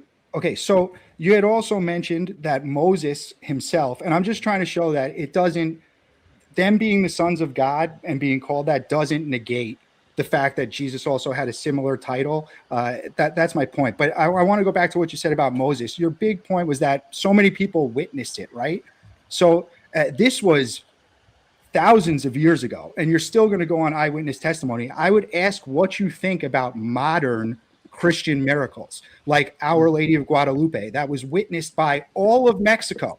Mexico converted because of this one event. I don't know if you're familiar with it. An apparition of Mary appeared on a piece of cloth in front of people. And today, with people with technology, they've zoomed in on her eyes, and you could see the people that were standing there in front of her. Multiple people were there. That's why Mexico has that image of Mary everywhere. So if you take examples like that, witnessed by multiple people, and then you take examples like Padre Pio, who didn't live that long ago and had 50 years of blood coming out of his hands, no sepsis, interviewed by doctors. You can read their medical reports. They wrapped it and watched him under observation and said, there's no way this will still be bleeding. 7 days later, they unwrapped it, still bleeding. No scar tissue, no trauma. He dies. 10 minutes later, it heals up. Right? And this is witnessed by multiple people. You can see it on video. It's on YouTube. Andrew, half of the world's population bleeds for 1 week a month and continues to live. Out of their hands for 50 years and never get an infection. It's called a miracle of life. Let Israel respond. For 50 years bleeds out of his hand, never gets an infection. You can go online and read the doctor's report. It's medically impossible. Even if you ask ChatGPT, it will just say unexplained, because it's not going to say, oh, this was a miracle. So I asked the rabbi if witnessing miracles or witnessing things are the example. Most of these modern things that we witness have to do with Christianity, it seems to me. Mm-hmm. Okay, so first of all, I definitely believe in miracles. I believe that God's power is above all and He can do anything. And I also believe that there are forces in existence that are spiritual that are not God. And that's by definition something that the Torah speaks of. There are other gods, there are other forces, there are forces, darker spirits you can harness for witchcraft and things like that. So the practice of a miracle itself does not prove truth. And something that makes me chuckle, because I grew up in rabbinic Judaism, and they have so many miracle stories. Like literally, this rabbi told the doctor that if you go into the brain and do this thing in the surgery, then it'll be fine, right? And like this, of course, this rabbi never had any education as a brain surgeon, so they're saying it as proof that the rabbis are divine and all these things. And look, I'm not here to undermine the fact that there are people who have divinity. Sometimes it's a positive form of divinity, sometimes it's a negative one. The only Torah source, again, that I can give you is Deuteronomy 13, where it says that if a prophet comes and performs a miracle and says to worship other gods, then you should not follow that. So, the point is that if we're being called to foreign worship on the basis of miracles, that's not enough to change our belief. And to your point about Moses, well, again, the whole idea here of this faith is that it was airtight. Moses set the stage that, like, following his death and following the law being given, there was nothing that could change after that in terms of our perception of God and our perception of the law. And so if a miracle is being used, for example, like now what? Let's say that Mother Mary appeared to everyone. So now what? Should we start worshiping Mary? Because if we worshiped Mary, that would be against the Torah, right? It would be against when God says, do not worship anyone else. The Jews, by the way, were worshiping the Queen of Heaven in the Old Testament, and they were exiled from the land for that. So, we have to be careful with this stuff. I'm not denying that miracles exist. I believe we exist in a spiritual reality. That's abundantly clear to me. So the fact that spiritual things happen is par for the course. That's completely normal. The real question is, are we going to allow miracles to change the foundation of our faith, which was established even on the basis of miracles? That can't change it. Okay. Ash, to you, sir. Yeah, can you hear me okay? We can. Thank you. I'm on my crappy headphones. I apologize. I'm sick if I sneeze in your ear, everyone. Yeah, so I was joking before. It wasn't about being mean to Israel that I didn't agree to debate him. I just think that the natural progression historically is to go from rabbinic Judaism to Karaite to Catholic anyway, so I don't see the point in it. But history has the proof. But so I think it's very brave of you to take this up as a open cross-examination without any formal debate. So that's pretty cool. I appreciate the bravery. I would ask this: would you say that your issue with Christianity is that, similarly to rabbinic Judaism, it does to an extent rely on oral traditions? Yeah, I think it relies on oral traditions, and I think it contradicts the Torah. Okay. When trying to determine facts about truth in a Mosaic covenant context, what are the criteria for presenting that evidence to the court? Witnesses? How many? 2 or 3. 2 or 3. Is there a time limit given on that testimony? No. And is it a written testimony or is it an oral testimony? Seems to be oral. Okay. In Christianity, is the referent of worship the God of Israel? The referent? The referent, the person who's being worshipped, who the claim is that they are referencing in their worship. Is it the God of Israel? Yeah, I think I've been reading the New Testament. I'm almost done. You know, there is definitely like they say, God the Father and the Lord Jesus Christ. So I see like there's a split there. But yeah, they're definitely following in the pathway of the Old Testament. That's why they attached the New Testament to the Old Testament. So mistaken as Christians might be, the referent is still the God of Israel in that worship. Yeah, and I think that makes us fundamentally allies. You know. So Deuteronomy 13 could so not be others. used to invalidate. So Deuteronomy 13 could not be used to invalidate Jesus as Lord of God of Israel, because the referent is still the God of Israel. There's no false gods being chased after. Sure, but you know, if you're going to change the definitions on us of who the God of Israel is, then just like if I say that, you know, this cup on my table is the God of Israel, it doesn't mean we should start worshiping it. Like you have to, there's a criteria of how to define the God of Israel, and the God of Israel defines that for himself, saying, "I am." So how do you define who the God of Israel is? Well, I think he defines himself quite well. Exodus 3:15, I am Yehovah, God of Abraham, Isaac, and Jacob. This is my memorial for eternity. That should be the way that we reference him, and I don't see why we should start introducing another name or another figure, another character into this Godhead. Right, but you still haven't determined how we as human beings can come to the decision that we are actually hearing from the God of Israel and not some other entity pretending to be the God of Israel. Of course, but it has to be in line with what's established in the 5 books of Moses. The 5 books of Moses is establishing the faith of the God of Israel, saying this is the accurate representation of Yahweh, passed from Adam through Noah, through Abraham, Isaac, and Jacob, all the way through Moses and the Israelites, and the covenant, the eternal covenant that was made then. What's being said there is that anything that comes after this, whether it be a deviation from the law or a distortion of the God that we worship, by definition, we have departed from the foundation of the faith. It's now a different faith. Maybe you can say that is the superior God, and he's greater than Yahweh, but I don't see how that's truly in line with Yehovah. So I'd have to ask then, do you use for your 5 books of Moses the Masoretic text that was compiled in the 9th century, or do you use for example, LXX, the Septuagint that was compiled by the church?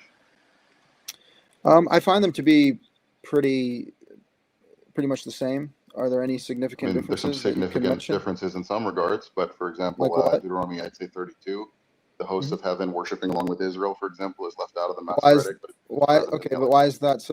How does that change my faith at all? Yeah, so the host of heaven. Well, all it means is you're relying on either one tradition or the other to even know that you have the 5 books of Moses. I mean, again, the differences are so minimal that you just said that it's the host of heaven worshiping with Israel. Okay, I accept that, of course. The host of heaven is worshiping with Israel. Now, will we have a different Torah now? No, what I'm saying is that because there are textual variants, there are contradictions between the two traditions. They're minimal. They're so minimal that, can you give me another example that undermines the Torah? Well, it would be irrelevant at this point, but the point is, which tradition do you rely on for your 5 books of Moses? I rely on the preserved writings of the Torah that are pretty much identical across all faiths and traditions and writings. And so how do you know that those are in fact the word of God? Well, obviously there is a level of faith that goes into that. You know, you can't know for certain, but God calls us to know. And I think there's knowledge that goes beyond scientific evidence and necessarily a personal and individual encounter with this.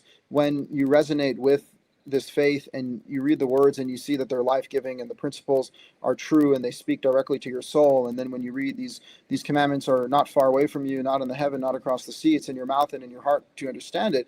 And I know that it's in my mouth and in my heart, and I see the truth of these words and how they're eternal and how they help mankind throughout all of the ages, and that if we follow the Torah, we would be healed as a society and as a collective humanity and as individuals. But you and still haven't families. told me by how I know that this is the word of God. You haven't told me. What do you mean by no? I can trust. No, so what do you mean by no? I would say also, Ash, start to wrap it up so that we can let others too.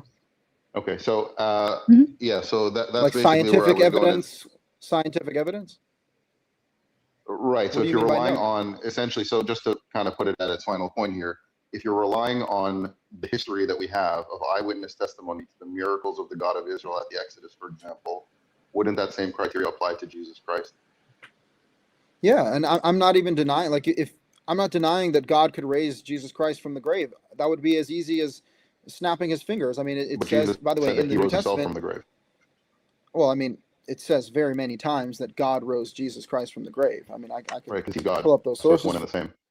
Well, I mean, it's in the book of Acts. They say, you know, God raised his son Jesus from the dead. So you can certainly read that as God is the one who raised Jesus. Right, but the claim is he is Yahweh. So the point is you're using the New Testament's terminology about using the same term for the Father and for the Son and for the Holy Spirit as God to justify your own claim, which you're using the New Testament's theological claim. Yeah, again, I'm not basing my faith on the New Testament. I'm basing my faith on the Torah. I'm saying that God could raise. But you don't know what the Torah is without the New Testament or the rabbis, one or the other. That's not true. Choose which one.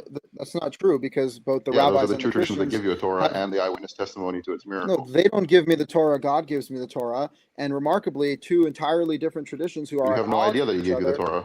You're relying on history of eyewitness testimony. Let's put a pin in that one, Ash. Yeah, and once everybody gets their thoughts out, then we'll move into full open panel, and everybody can start chiming in. Sick, but Israel, feel free to hit me up if you want to talk about it privately at any point. You got my number, so sure. Okay, or publicly. Yeah, we could always set up a one-on-one debate. We do host those here too. All right, Spin wanted me to pass on him. Omar, I wanted to hand it back to you if you had a thought to add in here. If not, I'll move on to Vibe. You're muted, by the way. I hit your mute button for you. Rookie mistake. No, I was just going to say right there, when we're talking about witnesses and stuff, the only witnesses, again, is it possible Jesus resurrected? For sure, but the only person who said and declared that there were 500 witnesses was Paul, and Paul wasn't there, nor did he meet Jesus. So it's kind of like using one point to go against Rabbi Israel. Perfect, but also that's the foundation of what you're saying too. So we have to be consistent with those perspectives. Exactly. And again, by the way, Jews and Christians have been maintaining identical Torahs, even though they hate each other and are completely at odds with each other. And they base their entire religions off of the Torah. So by definition, that is the foundation of the faith. And that was accepted as history and the understanding of God for thousands of years. Okay. Vibe. Yeah, he left. Vibe, I'll go ahead and hand it over to you, sir. Yeah. Hey, Israel, it's great to meet you. I am Christian, just to let you know. And I only had like 30 minutes to check you out prior. And I'm assuming you, because I know there's internet personalities, I'm assuming you're actually an Orthodox rabbi, not just like going by that on YouTube, right? No, I'm not Orthodox. I just follow the Torah and teach it. So that would make me a rabbi. Because a rabbi is a teacher, not a right. Yeah. So you're probably more informed and more intelligent about theology than I am. I am an ant. I am an idiot. I'm always trying to understand it as a Christian. But I do want to bring up the first point that I thought was a little bit interesting, is I kind of felt like the prompt is kind of a bait and switch. So you're Jewish, and we know, like in the United States, we come together as a Judeo-Christian country, even though we have this different belief. And ultimately, really, where I think you do believe that Jesus was not God, the real statement, the bait and switch, is you don't believe that Jesus is our Messiah. And I mean, in the Jewish faith, and correct me if I'm wrong, because like I said, I'm an idiot here. In the Jewish faith, you do believe there is going to be a Messiah. The Christians said, we count him as the Messiah. And you guys basically say, nope, he didn't, because our Messiah was supposed to be a king. He's supposed to bring peace. He was supposed to do all these things, right? Would that be a fair statement, or am I incorrect on understanding the theology's differences between you and me? Okay, so by the way, what you're saying is actually a good point, because if you were having a debate with an Orthodox Jew, it would be about the Messiah question. To me, because I'm following the Torah, nowhere in the Torah does it mention a Messiah. Nowhere in the Torah does it say, thou shalt wait for the Messiah to come to save you, right? In the Torah, it says you, yourself, you and your family need to return to God with your heart and soul. That is your key to redemption, to salvation, is your individual improvement as a human being. For me, the reason why I chose to go with Jesus is not God is because I'm much more preoccupied with the question of who is God than who is the Messiah. I don't think that the question of the Messiah is that central to our existence. It's definitely not the case in the Torah at all. And if we're counting the Torah as what is revealed to us, and that is what we need to be following, who God appoints as a future leader over the earth, or as a past leader who will return as a future leader, really is not important to me, because God ultimately reigns supreme over everyone, and God is the God of gods, the Lord of lords, the King of kings. So if we're following God, then we're following his Messiah too, whoever that may be or may not be. I just personally am not preoccupied with the Messiah question. I'm preoccupied with the God question. And that's really interesting too, because we can actually look at this in the Torah and then the rest of the Jewish Bible, and then we can look at the New Testament and the testimonies, and then Paul's writings and letters afterwards, right? And they almost can be segmented in the same way, in the sense that, hey, we've got these original writings that you're saying are from Moses. We're saying, hey, we've got these original writings that are from the apostles that were there during this time. And then we've got this extra stuff afterwards, right? So I did hear you say many times focusing on the Torah, right? And it's perfect timing for me, because I'm doing like my third iteration of the Bible. I'm on day 28 of Deuteronomy and chapter 28. So like a lot of the quotes you were saying, I've just went through. Awesome. But are you saying, is essentially, in your view, you are 100%, just like there are some Christians that just go, you know what, we're just going to go on the Testaments. We're not going to believe in Paul's word. Are you saying I go 100% on the Torah and everything else is just kind of allegory for the story of Judaism before? Pretty much, yeah. Mm-hmm. Yeah, and I think that the Torah sets that as the standard. That's why I'm saying this, not because it's my opinion, but because I think the Torah explicitly says, like, you cannot add or subtract to these commandments. What is revealed to you is revealed to you in this Torah. God is one and he is Yahweh. End of story. So, the idea that people are going to come later on and tell you, well, you also have to believe the Messiah is going to come, and you also have to believe in the resurrection of the dead, and you also have to believe that God is three, and you also have to believe that the rabbis are the ones who tell you what to do, and that the church is the one who tells you. Well, it's like, no, that's not what I'm actually required to do according to the standard that God himself set in place. So because I'm following that standard, I'm not going to take any writing that comes after that, even if it's in the Old Testament, to override the requirements that are upon me from the Torah itself. Oh, that's so interesting, because that totally changes like everything. Like, I was taking tons of notes, assuming that you're like looking at the whole Old Testament. I didn't understand, and I did hear you say Torah, but I didn't actually equate that. I figured you were saying that's the base of the law. And I do have arguments for Christianity where we didn't actually change anything and we didn't add or subtract. But I do want to be able to pass it on to the next person. So maybe we can leave that for the open panel. But this is actually really interesting and a really fun debate, in that, in a sense, you're kind of refusing anything after the Torah. Yeah, so If long I'm, as Yeah. so long as it contradicts it in any way or requires me to follow a commandment or faith claim outside of the Torah. I mean, does anything in the Torah contradict a Messiah? It just simply is not the focus. Like, there is no commandment in the Torah that says you shall wait for the Messiah to come.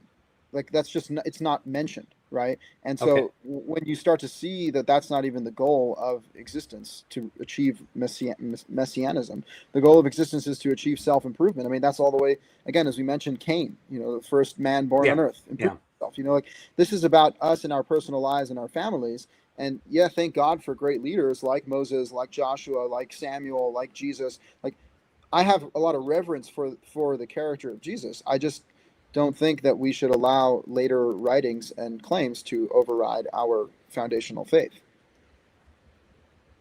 Okay, perfect. Morgan, welcome, my friend, to you, sir. You are muted. I don't know if you're aware of that, Morgan. Morgan, are you with us? All right, I'll remember to. Is he coming in for anyone else? Thank you. Choppy. Morgan, I can't see his mouth moving. Yeah, Morgan, I think you got a. I think you got a lag. Really Morgan, turn your camera off Moses in and the see if burning that. bush. Now, the children in Acadia, they're told. Okay. Yeah, I think you got a lag. Turn your camera off. See if that helps. And then now try to go. They'd be told the I am is Jesus. Mm-hmm. Anybody else picking up on? It appears Israel has no. Israel doesn't have a defense for that one. Morgan, Morgan, I think you've got some a lot of lag going on your end. Why don't you go ahead and hop out and maybe try jumping back in and see if that works. Webby, you have the worst name known to man, considering your web always sucks. Oh, well, then he pops out too. All right, what we'll do is we'll go ahead and maneuver into open panel mode. Let me go ahead and bring up, I've got Balderson backstage. I've got Ant backstage. Thank God we have some people with good internet going on. Hold on. Let me try you one more time, Webby. I'm going to try you one more time. All right, Webby, go ahead, and we'll see from there. Okay. Can you hear me okay?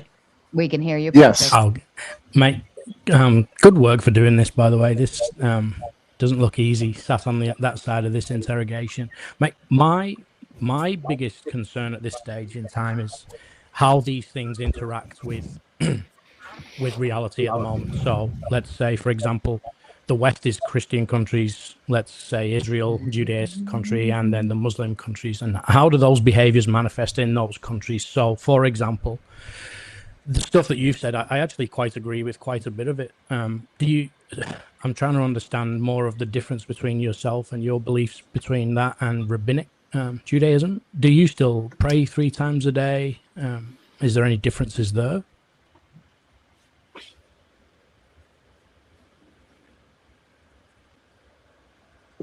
Israel? Did you hear him, Israel? No, I don't hear anything. Oh, you didn't hear him at all.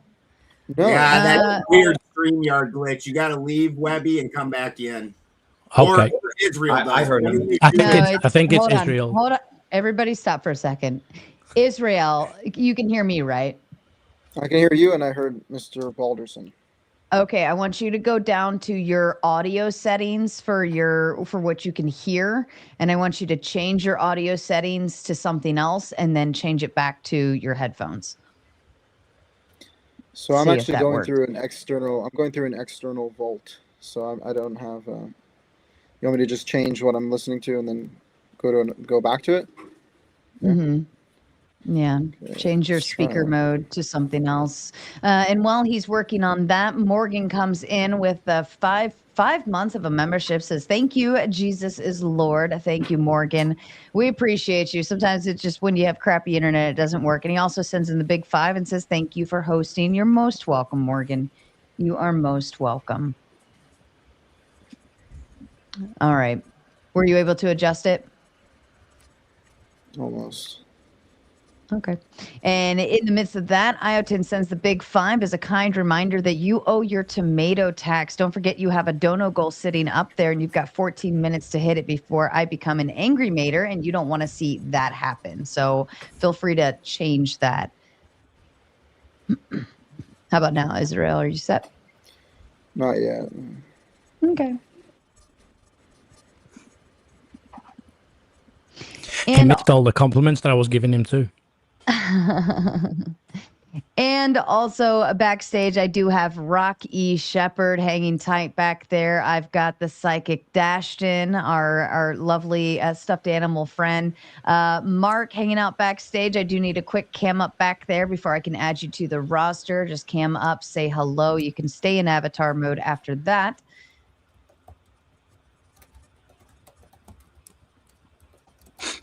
Is it a full moon? We got a lot of tech issues tonight. Yes. I sound okay, correct? Yeah, you sound fine for once. New headset. Yay. So should not be an issue for a while. It's usually me, so I sympathize. That's okay. Oh, did he hear me? He just smiled. Did you hear Toasty? I just read Toasty's super chat. Did you hear Webby talk? Yeah, I heard. Oh, okay. Would you like me to start again? Sounds like can you hear me now? Yeah, we can hear you. Nice. Yeah, I heard Webby. Okay, so I'll just briefly go back. I heard something about compliments. No. Yes, there was some compliments in there, but they won't be coming out for a second time. So just take it as they were compliments. My question is, I worry how these things interact. So let's say if we gave the Western the term Christian world, and then we gave Muslims the Muslim world, and Israel Judaist world. Where I want to learn more is the sect that you believe versus the rabbinic. Is there many major differences? Like, do you still pray 3 times a day? Oh yeah, there's major differences because you have to understand Judaism is very misunderstood by people. It's really not a religion of God anymore. I hate to say it's a religion of the rabbis. So, for example, the 3 times a day thing that you just mentioned, right? That's not a commandment in the Torah. It's not. The majority of things you're going to hear from the rabbis. I mentioned they have 5,000 laws between all of their Talmud and stuff. I don't follow any of that. So, again, it doesn't mean that you're an evil person if you pray 3 times a day. It's just I don't believe that it's required. So therefore, I try to pray. I try to pray all the time, to be honest. What I'm supposing getting at is the behaviors, though. So, does the Birkat Haminin, is that one of the prayers that you would recite daily? No, so I don't recite any of their blessings. I don't all the blessings are rabbinic. I had a rabbi try to come challenge my wife. My wife is not a Jew. She's Armenian, raised Christian. And so this rabbi who's been in yeshiva, which is rabbinical school for 10, 15 years, he comes to debate me, and my wife is with me. And he's like, so what blessing do you make on orange peels? and we're like, oh, you really stumped me there. You don't have to make any blessings on it and anything. That's not a Torah law. You don't have to sit here obsessing which blessing to make, how many times to wash your hands. That's one of the things, again, I really like about Jesus when he challenges the Pharisees. Oh, you're so worried about how many times to wash your hands. In the meantime, your father's a devil. So what's going on here? So I think that's a pretty good point. You would probably agree with me that the Birkat Haminin shouldn't probably be recited in a Christian country when it's saying what it's saying, right, in English. So here's what I'll say. I was raised Orthodox, so I know the blessing. I don't see it referencing Christians outright, so I can recite it for you actually right now. It says, "V'lam al shinim al tihi tikva." There shall be no hope for the slanderers, so people that inform on us. No. The real word. What's the real word? The heretics. V'chol haminim and all the heretics. So yeah, I'm sure they would consider. I'm sure they would consider Christians heretics, but they don't say So it is Notzrim. talking about Christians then. Well, it's talking about Jews too, so they would consider me a heretic too. So don't worry, we're friends. So no, they absolutely consider anyone who doesn't follow the rabbi's form of Judaism heretics. But the word is not Christian. So actually, the Hebrew word for Christian is Notzrim. They're not calling out Christians straight out. They're just saying all people that we deem heretics, which yes would include Christians, but it would include Jews like myself too who don't follow the rabbis. Yeah, I agree with that. And you agree. So my problem, I suppose, is the very title of this, Jesus is not God. If that was inverted, even in a Christian country, that in some of the Christian countries could lead to prosecution. Do you agree that double standard shouldn't apply? Are you saying that if this was a Christian country and I said Jesus is not God, I would be persecuted? No. If I was to do that against the let's say the Jewish faith in a similar tone. Oh, interesting. Like if you said that, I don't know, Yahweh is not God. Don't say it just in case. But you kind of know where I'm going with it, right? Yeah, I mean, are you referring to like what's going on with like the Jewish situation and the state of Israel and all that stuff? Insert whichever Judaism figure instead of Jesus. Yeah, look, and as I mentioned, that out loud in some of the Christian countries could be prosecuted, right? Now, how you would be treated in Israel would be very different, way worse. But that's their country, right? Do we as Christians reserve the right to not allow this kind of word, or should we just open the playing field and everybody can say what they want, like freedom of speech is supposed to be? Well, yeah, I think freedom of speech is very important. The Torah has complete freedom of speech, except for cursing your parents and cursing God. That's the only time you're not allowed to say something. So, but as far as speech goes, we should be able to say pretty much anything. I think that's pretty fair. I think you've been pretty fair the whole time. I have my own thoughts on how we got to this mess that we're in Christian countries. And I think that men splitting into alphas, betas, and deltas has a big part to play in that. But that's a whole nother discussion. I'll pass from there. Sarah, thank you. Thank you for your time. Pleasure talking to you. I agree. I think that there's been a real imbalance with masculinity, femininity, men, women, and all this stuff. And the Bible really teaches us the right way with all these things. So, okay. I want to also add in Toasty Man Bad and Texas Bully Mom came in with their big tomato tax contributions to ensure that our goal was completed for the evening, or at least for this portion. So thank you so kindly. I'll now leave the floor open if anybody wants to kind of jump in and kick us off with a thought process. And of course, anybody is welcome to come and go as they please on the panel.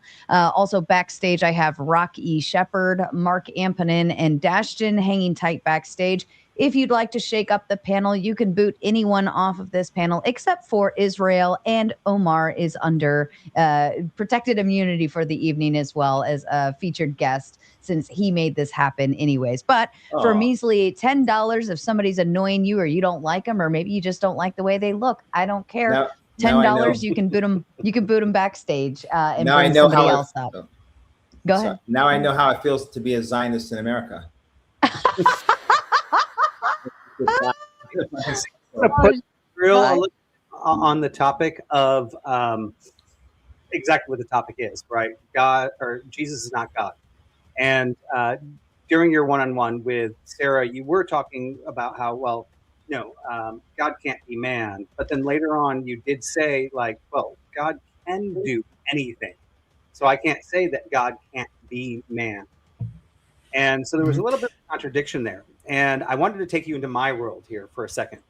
And my world, and it's kind of the original question I asked you too, is basically you're denying, because it's not in the Torah, and because you're ignoring everything else of the Old Testament, that there is no call for a Messiah.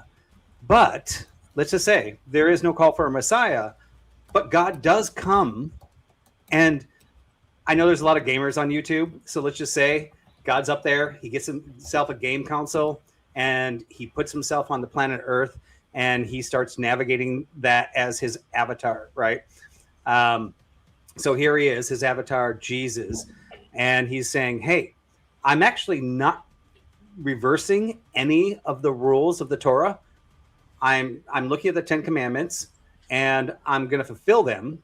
And as my avatar, I'm going to say that actually the number one goal is worship God first, which covers the first 4 commandments, and then worship people second, which is the next 6 commandments, right? He's not actually overturning it. He's not changing the 10 commandments. And even by him saying that he's sacrificing himself, he is also fulfilling the law of the Old Testament and the Torah. Actually, I'm going to stop saying Old Testament because I know you're like not Old Testament, you're Torah. Stop saying Old Testament. The Torah, right? He is now fulfilling the temple rituals, the sacrifices, and those things by being the new lamb, right? And I mean, if I could say to you, if you could concede, and I'm not actually saying I agree, I'm just saying if you could concede that God could be a human on earth, and I think you already did when you said, yeah, God can do anything. Could you not also concede that maybe he hasn't been adding or removing? He is just fulfilling what his original word was? Yeah, of course. And I never said that God cannot manifest as a man. I just said that that man would not be the totality of God by definition, because God is beyond form and, you know, our comprehension. So, yeah, again, I'm not denying the possibility that God did exactly what you said he did. I'm just saying that if we see then that as a result of that, we are, instead of worshiping the God that, you know, took his game console and made a little human as himself, instead of worshiping that, we should just worship the one who sent him. And I mean, Jesus says as much, where he says, you know, I'm not here on my own accord. I'm here by the one who sent me. And, you know, I don't have power outside. Like, only the Father knows the last day. Only the Father knows this. So you do see a lot of that in the New Testament. Again, like, you also see aspects where there's worship of Jesus. So I'm not going to use the New Testament to prove anything, only to say that there is a lot in the New Testament to back up what you're saying. Ultimately, my only point is that it wouldn't make sense to worship the person of Jesus the same way it wouldn't make sense to worship the burning bush. You know, if God manifests himself in a tangible way among us, we can be thankful for that. But also, it doesn't mean that we should lose track of who the greater God is beyond all of these things, beyond everything that we can possibly see, feel, or comprehend. And can you guys still hear me? Because I see I'm frozen. We can hear you. Yeah. Okay, that's good. Okay, Yeah, so I'll just go. we can hear you. Oh. I guess that didn't work for you, Vibe. If you can get back on, go ahead and jump back in on the link there. It'll happen. And Dashton, a Texas bully mom wanted you to choose to bring somebody up. I'm going to take that the drops as a go ahead to get you up here. I'm going to leave room for Vibe. There's Israel. Really? So, yeah. So, what do y'all think about y'all? We're talking about Jesus is God. I think Jesus is the Son of God, of course. Like, he's our brother, but he's so more closer to God than anybody else, and he has the light of presence of heaven, and he can do so much light. Does that make sense? Mm-hmm. Yeah, of course. I mean, I think it would be So undeniable. when you call out to Jesus, it's powerful because he's so close to God, and his light is with Jesus more than anyone, because he's so one with God, and he can be the human to connect us to God and his light, and he's the only way, because he's done it. He's he's at that place where you call it to him, he can come. But he tells me, he said, I'm here to save Selena, which was my girlfriend. And one other day he said, tell her to set me in her heart, which was my friend who's a Sagittarius Virgo rising, moon in Aries. So those are the words that Jesus said to me when I encountered him. And he's really pretty. And he has that's alive, and it feels like jelly, and inside is all his colorful of light and energy. Yeah, I mean, I think that in and of itself explains the problem. It's like a love like, child. It changed my voice when I was in the presence of Jesus. I could never make myself feel like that. Hang tight, Dashton. He was trying to respond to you. Mm-hmm.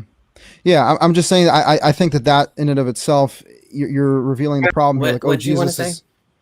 I'm saying, like, I think in it. Can you hear me? Destin, I think Can you you hear me? have a delay, darling. I'm going to tuck you backstage. Go ahead and jump out and then jump back in if you can. All right. Next in line, I had Rock E up, but Sarah, I'll let you can you guys. hear me? Yes, I can hear you. Can you hear me? If I could just respond to that for a second, because I think that statement of it, so like, oh, Jesus is so pretty, like what the hell does that mean exactly? Like, okay, so you worship your God because he's pretty. Like, this has to be beyond your little feelings here. Like, oh, Moon Aries. Also, how does that make it into this conversation? Right. The reality is that we worship a God who is beyond all these things. We don't worship forms. We don't worship constellations. We don't worship stars. We don't worship Mother Nature. We don't worship Mother Mary. God is calling us to a worship that's way beyond our little feelings. And that's an important point that the Torah calls us to over and over again. And before anybody else jumps in, I want to let you know the gauntlet is officially open. Please, if you are over on the Raging Tomatoes side and you'd like to continue watching Open Panel, we are moving over to the gauntlet. That is at the Gauntlet Debate on YouTube, at the Gauntlet Debate. Otherwise, I'm shutting down the Raging Tomatoes side on YouTube only now. But yeah, that's where you can go to continue on with us. Everybody here stays placed. Don't move. You're not going anywhere. All right. I'll leave it open. Back to you guys. I would like to push back on that a little bit, if you don't mind, Rabbi. Mm-hmm. So you were saying, okay, you almost accepted that God could have raised Jesus and all this stuff could be true. And you're still saying like, well, why don't we worship God? Right? Is it, like, we should still focus on the one God, like, even if all this stuff is true, even if he did get raised from the dead. That was like your position? Yeah. So the reason that Christians or Catholics would disagree with that is because he proved it. So if he was raised from the dead, he proved what he said. If he was a liar, God would not have raised him from the dead. And you said you don't want to use the Bible, to the New Testament, to prove Christianity, but you want to use it to disprove it.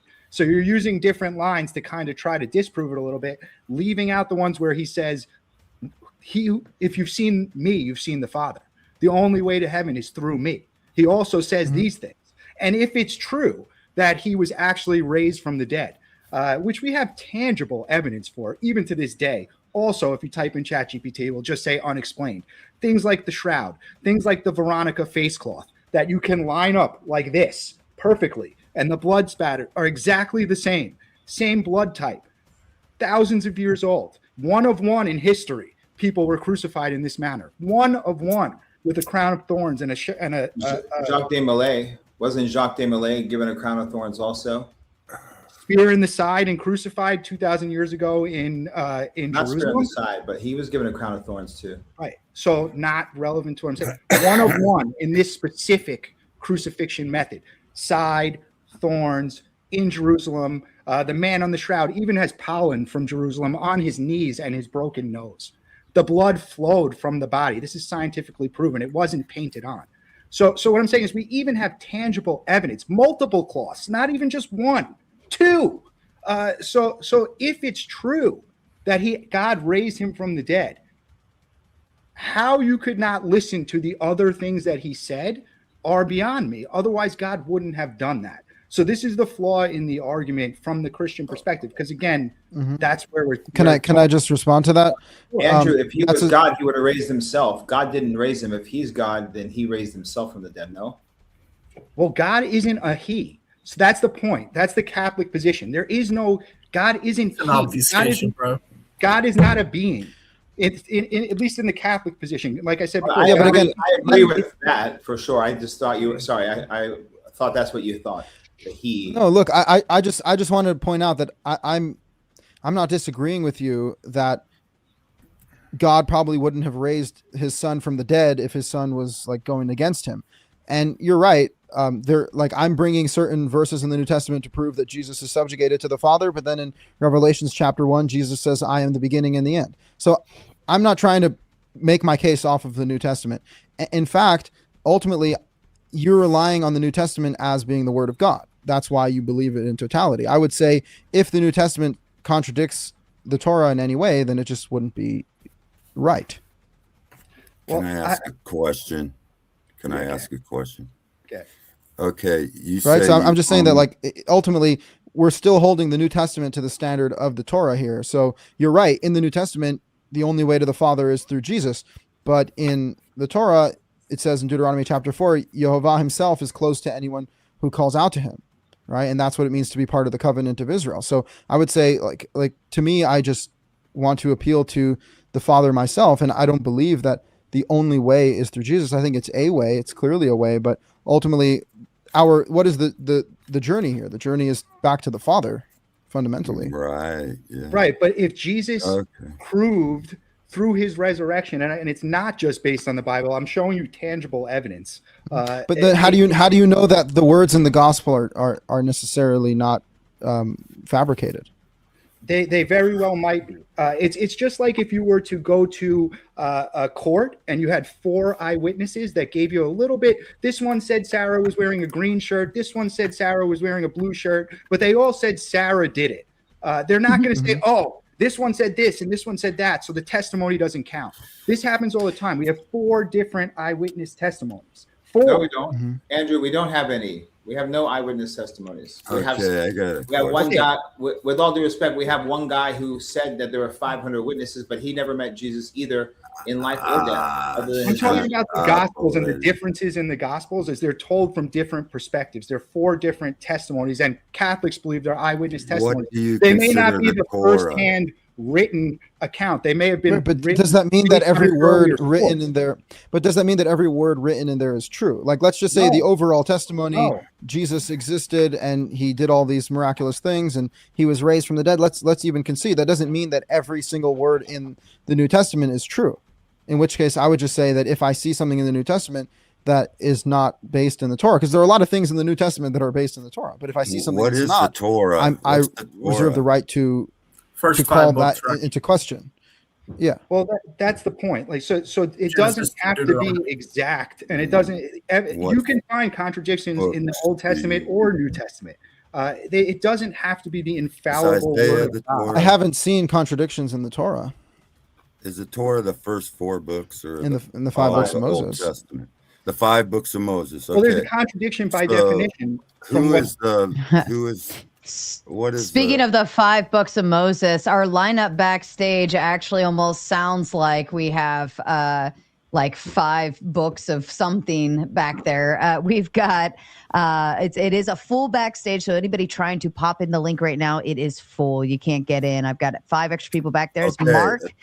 I'm sorry, I was talking. I know I was. Thank you. I've got Mark, Azrael, Ash, Vibe, and Powder Dusty all waiting up. If you'd like to skip the line for anyone up there, it's fine. You can do it with simply $10, but you got to pick somebody on screen to boot backstage so that your person that you want can come up. That's fine, fun and games, except Omar, you cannot boot him, and Israel, you cannot boot him either. Otherwise, everybody else is on the blocking or chopping block. So back to you guys. I interrupted. My apologies. Okay, the Lamb of God in Genesis 3:16. Again, we'll just repeat every. Like, I just want you to know, I do this. Yeah, I do this. Did you know that this guy next to me is talking, or you can't hear him? It doesn't seem like you can. Can you hear me? Can you hear me? He's been having hearing some that. It's like that bottom left corner. He can't hear it literally. In the second That's weird.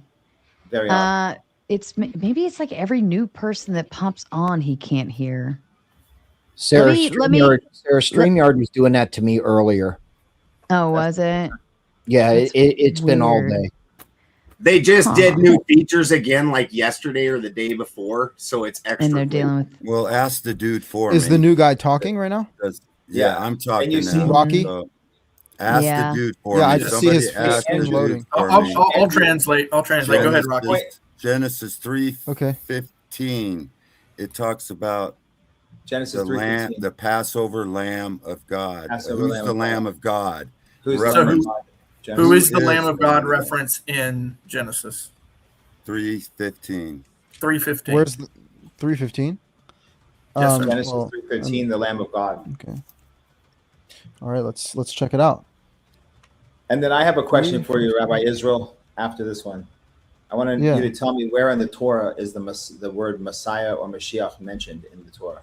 Where did Moses say Messiah?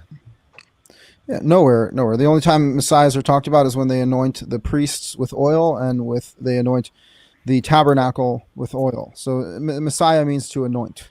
But Exodus 3:15 doesn't talk about the Lamb of God. It talks about the fact that God is giving the offspring of the woman the ability to stomp the head of the snake. For some reason, that's understood to refer only to the Messiah.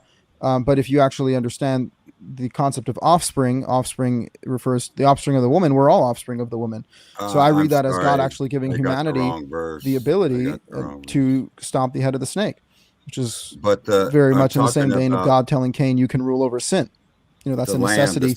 As humanity, we need to have the ability to rule over sin and stomp the head of the snake. Otherwise, we have no hope. Yeah, they're right. Yeah, it was foretold. That was Jesus foretelling his death. He would, the woman's birth would. Okay. Anyway, Leviticus is talking about Can you hear him, Israel? I can't hear him. Should I log out and log back in? No. I think somebody asked I think him it's hold on, Rocky, lamb. please. Thank you.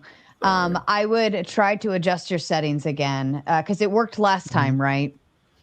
So I would just adjust your headphone settings and switch it back. Like just change it to one thing, change it to the other. Yeah, that fix has been working every time somebody comes out for me. You're just changing your audio too, or your head, like where it's coming out of. That's so weird. And as a kind reminder, while he's fixing that, and it's okay. I feel like tonight's just a weird tech night. But backstage, I've got Mark, Azrael, Ash, Vibe, and Powder Dusty all hanging out very patiently. Powder Dusty is waiting for his resurrection. If any of you want to resurrect any of the 5 backstage, that's fine. But you got to, send off anybody that's on screen. So the choice is yours on who you want to boot. And the choice is yours is who you want to bring up. Otherwise, we just go in line. So there you go. Give us a test, Rocky. Hear me now? Andrew, in the Christian eschatology, isn't the Antichrist supposed to be able to do feats and miracles such as like resurrect and do a lot of miracles? Yeah, the Antichrist will deceive by false miracles. By false miracles. The illusion of miracles, right? The deceiver. Yeah. Like in Islam, they say the same thing. They say the Antichrist will be able to give the appearance That's not of the Torah. We're talking about the Torah. But I want to hear the question. I was hold on. Can you hear Rocky now? No, I didn't hear him. Not you. Hold on, Omar. Israel, Rocky, go ahead and say something. Israel, can you hear him? Can you hear me now? Go ahead. Can you hear me now? Can you hear me now? I'm guessing that's a no, Rocky. Negatory. Starting to sound I actually do know what he's going to ask. He's going to ask about Exodus. He's going to ask about the lamb, the Passover. He's going to ask about that specifically and what that references. That's what he meant to reference. In the Torah did they sacrifice a lamb? What does that represent? Okay, we know in the garden it's representing Christ through the virgin birth crushing the serpent. Right, the image. But there's also in the Torah someone is going to come and die as a lamb. Jesus was the lamb on the I got you, Rocky. So he's referencing the lamb. In fact, when you actually look at the law and the sacrifices required, there's animal sacrifices, so on and so forth. The lamb was pure and all that, and then they spread the lamb's blood over the doors. And so how do you square that versus what would ultimately be the ultimate sacrifice, a perfect man for a perfect man? Hopefully you heard it. Israel, can you hear everyone? Mic check. He can't hear nobody. We can't hear him. Uh-oh. Israel, why don't you jump out and back in? Maybe that'll help. Actually, I guess I should write that. You can't hear me, Israel? Okay, he already figured it out. That's one for the Christians. While he's on his way back in, Michael has sacrificed Ant to the back, and Dusty has risen. He is resurrected. And Michael also sends in the big 5, says happy Thursday to this beautiful, chaotic, all thing meeting. Thank you so kindly, Michael. And as a kind reminder to everyone in the chat, hold tight. Metaphysics, Mike, I'm gonna have to boot you out of the stage because I need that spot for Israel to come back in. So nobody else click the link. Nobody else try to come in. I need Israel to come in only. Dashed in. What did I literally just say? Get out of the backstage. I need that seat for Israel. He's probably there. He is. Thank God. I think some people like to get yelled at. That's what it is. I think they just don't listen with their ears or something.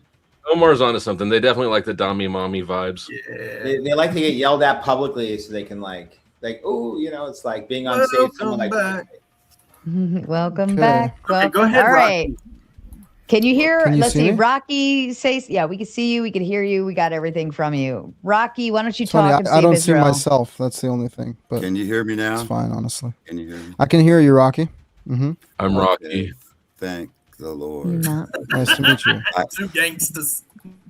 I have a question. Thank the Lord You say indeed. you only believe in the Torah, and so that's the first 5 books. But I'm asking, okay, in Genesis 3:15, it talks of a serpent that head will be crushed, and then in Leviticus, it talks about a Passover lamb, and so during the Passover they had to put the blood in the over on the doorpost for so they could pass over, and a lamb had to be sacrificed. So there's a ritual in the Torah that they're waiting for a unblemished lamb. Could you can you see? Yeah, of course. I can clarify that for you. So that's waiting for a person to come. No, absolutely not. I mean, that's not actually what's going on. It's contextually historically a event that happened when the Israelites were leaving Egypt. God commanded them to sacrifice a lamb before they left Egypt, and then he commanded them to sacrifice it throughout all time, so long as the temple stands. That's the Torah's definition of the Passover lamb. The idea that that's somehow referring to Jesus is a later Christian innovation to say that, that's referring to Jesus. But if you look at it contextually in Exodus, there's no mention of a man. It's a mention of a lamb, and it's not saying that we're waiting for a man to come be the ultimate lamb. That's a metaphorical idea. I'm not saying the idea is asinine. I'm just saying that's not actually what the Torah is saying. Oh, okay. I don't think I can deal with this guy. He's got a shallow understanding of the Torah even. He can't even understand. So we're just talking about the history here. The history. The history is that when the Israelites were leaving Egypt, God told them to sacrifice a lamb. Do you see anything about a man or about Jesus there? Okay. The Old Testament, the Torah, in the Genesis, it talks about a serpent's head will be crushed by the seed of the woman, right? So that's the virgin birth. You can't see that connection. I don't understand. Well, I can see the connection that you're making, but there's it's not something that's supposed to look forward to a Messiah. You can't even see that there's a Messiah being talked about in the Torah, and you say you're just a Torah believer, but you don't even believe the Torah because it's talking about unblemished lamb coming to be sacrificed. The lamb is a Passover sacrifice that we're supposed to eat, and then the serpent is a entity in existence that mankind has a struggle with, and God is saying that although the serpent will strike at our heel, he gives us the ability to crush its head. And the offspring of the woman refers to all of humanity. Do you keep the sacrifices then? Do you still sacrifice the lamb?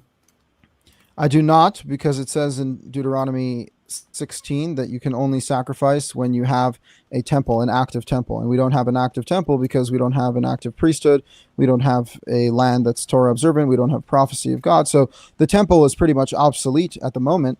And all of the sacrifices in the Torah are contingent on the temple existing. So because there's no temple and no priesthood, we don't do any of the animal sacrifices. So are you waiting for a third temple to be built? Hold on, Rocky. Are you saying that God is without priesthood at this point then? I mean, yeah, there's no Levitical priesthood. There may be people that are called to be leaders, spiritual leaders, but the Levitical priesthood is obsolete. We don't know, because the Levitical priesthood is based off of descendants. It says like the sons of Aaron, So unless we have explicit knowledge who the sons of Aaron are, also they don't have a function. The Levites are supposed to govern the temple and all the sacrifices, and the priesthood is supposed to be involved with that. I do think there is still a need for spiritual leaders at this time. Of course, it just doesn't function like the Levitical priesthood in the Torah. Very good. Okay, so then I have to ask, what would be, and forgive me if I'm being broad on this, guys, what would be the whole point of the law? Mm-hmm. Well, I think the whole point of the law is summed up in Deuteronomy 30, that says the point of the law is to return to God with your heart and your soul, along with your children. So God wants us to engage in life. He wants us to procreate. He wants men and women to come together. And he wants us, before we get to any externalized temple, he wants us to perfect the temple within, which is something Jesus taught as well, to return to him heart and soul. Very good. I like that. So if it is the case that we must return to God, that means we are not with God. Correct? That's a given. So I mean, it says in Deuteronomy 31 that God has concealed his face from us. And so why is it specifically that we are not with God, according to the scriptures? Due to our sin. Sin. And what's the other part? Rebellion, idolatry. Death. You tell me. Sin and death. Through one man, sin. No, death would have nothing to do with it. No, death, you would return to God. It's the we still die. Well, Omar, actually, in the Torah, death is described as bad. You can look at Deuteronomy 30. God says, "I placed before you the life and the good, and the evil and the death, and you should choose life." So even after a Garden of Eden position, we're still commanded to choose life. We're commanded to choose life each and every day. We talked about 80 million abortions. That's certainly not people choosing life, just as an example. And there's so many examples of people, birth control, all these things, like people choosing to go against life. And the Torah is absolutely pro-life in every capacity. But the point is that, eternal life is the question that Christianity is concerned with. And I understand. I got a question. I haven't except for the bitter drink, right? Can I finish some of my questioning? Yeah. The bitter drink, for sure, with the woman suspected. Hold on, guys. You guys are talking about the Adam and Eve eating the forbidden fruit. They chose death by default by understanding that eating from that fruit. But death is a natural process of life since that moment. So no one's choosing death. When you materialize from coming through the womb of your mother, you will return back to where you came from. So choosing death. Of course. No, sir. No, that is not the Torah. No, that is not the Torah. Are you still Rocky, hold on. Death is a punishment. It is a I know that, Rocky. Yeah. Death is a punishment. It was something that was not meant to be, meaning it is not natural. It was something that God changed about as a punishment because of the fruit. But that's still I think Omar's point is that's still the state of the earth, right? Like we're still under that. Even Christians who believe in Jesus we're not die, choosing right? So death by being born. It's a default process from the sins. I don't believe in that, but from the sins of our forefather and foremother Adam and Eve, proverbially. Well, God says, "You are dust, and to dust you shall return." Right? That is the state of mankind until the foreseeable future. The closer we get to God and the more we choose life, you never know where that leads in the future. But again, how do we return to the natural state? My question is, are you by following God's commandments? And what is his commandments? to make sacrifices, correct? As written in the 5 books of Moses. Yeah, but part of those commandments are you cannot make sacrifices outside of the temple, at least animal sacrifices. I mean, you can make sacrifices in your life, you know. Okay. I mean, you choosing to give up something that's meaningful to you for something that's even greater and God wants you to do. You know, we make sacrifices every day for the things that we value. So as far as the within the law, you can find direct correlations to the later prophecies, which directly correlate to Jesus being man for man, eye for an eye, tooth for a tooth. This is what the whole point of the law is to balance everything. That's the whole point, is it's his justice, his will. So, like, I understand what you're saying. Yes, go by the Torah. But if you go by the Torah, eye for an eye, tooth for a tooth, life for a life, the sin and death brought into the world by one man must be balanced by what? I mean, again, by justice and eye for an eye. These leading questions are so obnoxious, Clay. Just say your fucking thing. Well, that's not the way it works, Dusty. This is why you don't believe. This is why you don't believe, because it's not the way it works.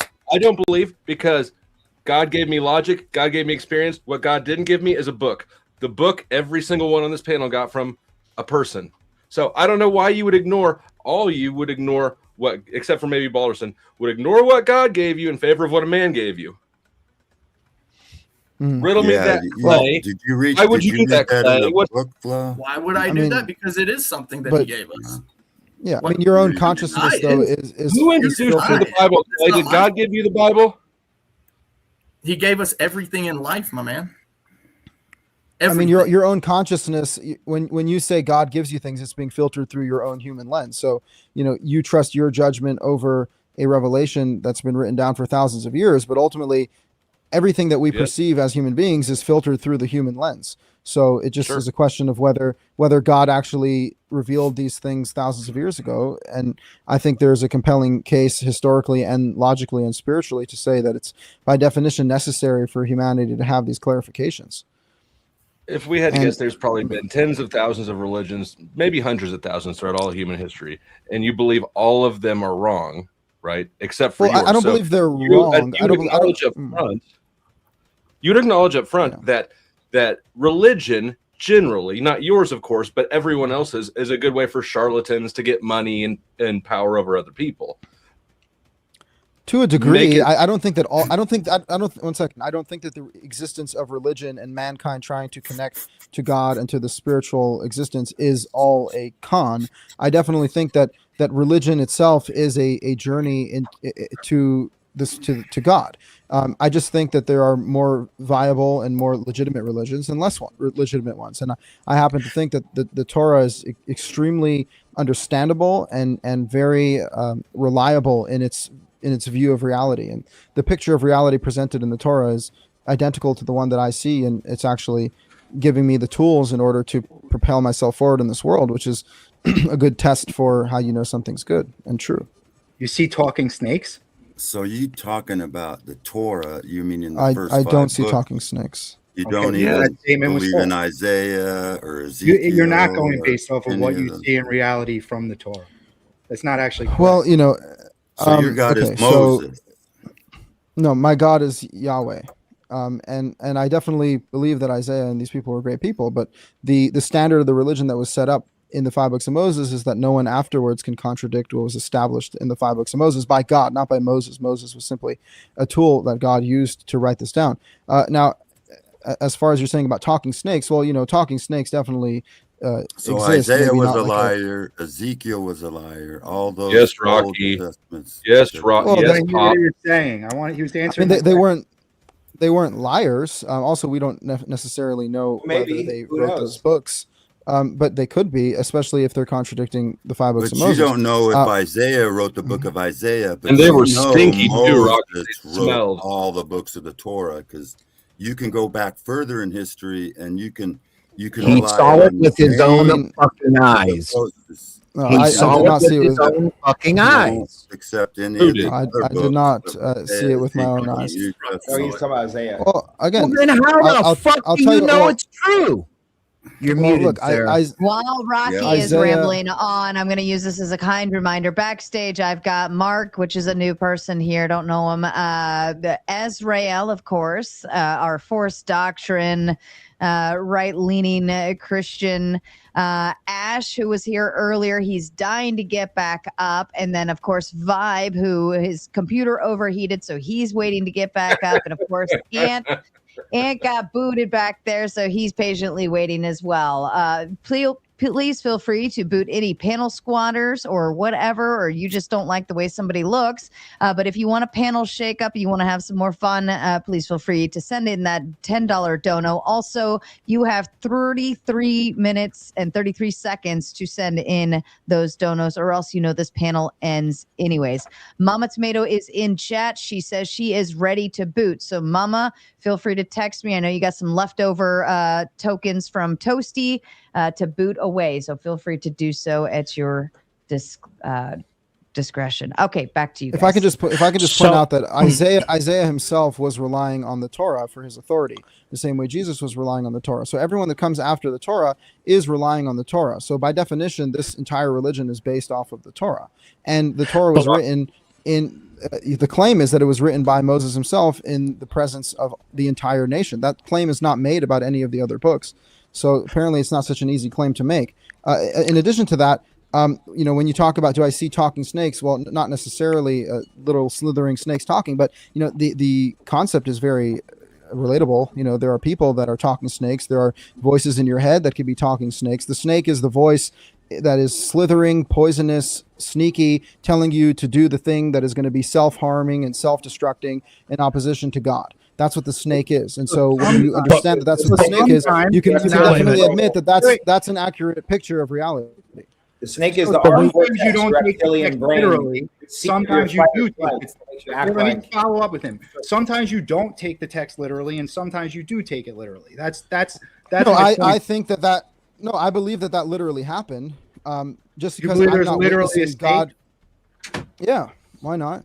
I just think that, yeah, but again, God is not splitting seas right now either. So, the reality is not good reason not to believe that, I would think. Well, just because the world looks one way right now, it doesn't mean that's how it's always looked, right? You're basically saying whatever I've experienced in my tiny frame in the past 30, 40 years of my life, that sums up all of existence and its possibilities. No, I think that's a literal view. If you experience something that's contrary to somebody's claim, it would be wise to go with your experience instead of the person's claim.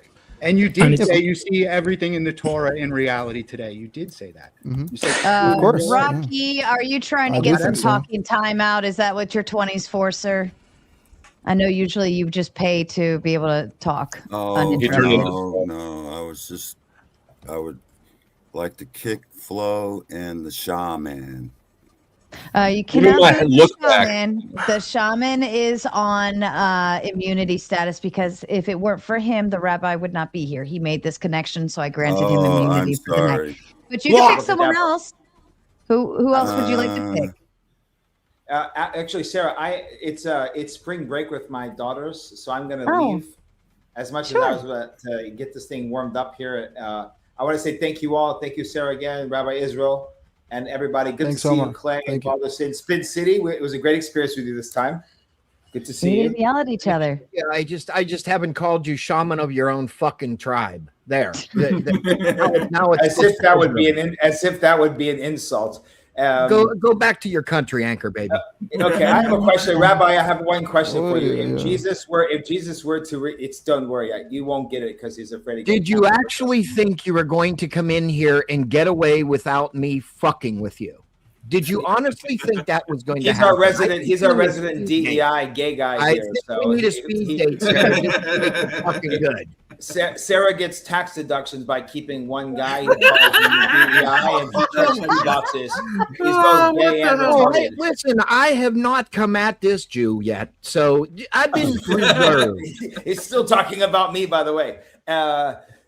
Anyway, Rabbi Israel. Let's wear it, fuckhead. Hey, Spin. When Jesus comes back, he's going to look at me familiar and he's going to be like, who the fuck is that guy? And where part of the world did he come from? It says the 2 guys that God's sons down here to fuck women. How Oh my God. Jesus is from North Carolina. You know, he's mad. He said, fuck women. He got angry because he doesn't like that. Anyway, good to see you, Spin. Stay gay, buddy. Everybody else. Rocky, Sarah, thank you. Hey, I'll move out of the way for Ash and Azrael. Rabbi Israel. God bless. Take care, everybody. Thanks so much. Bye, Shaman. Thank you again. We appreciate you. Can I ask a All quick right. question, Israel? So do you believe that the year 5787 is the final day that temple can be established? Is that a belief of yours that you share with one of the leading rabbis of all time? No. I think the rabbis are making things up as they hear you. breathe. Do you hear me? He said he Can thinks you hear the me? rabbis are making things up. Oh no, Yeah. we got frozen. I can hear you.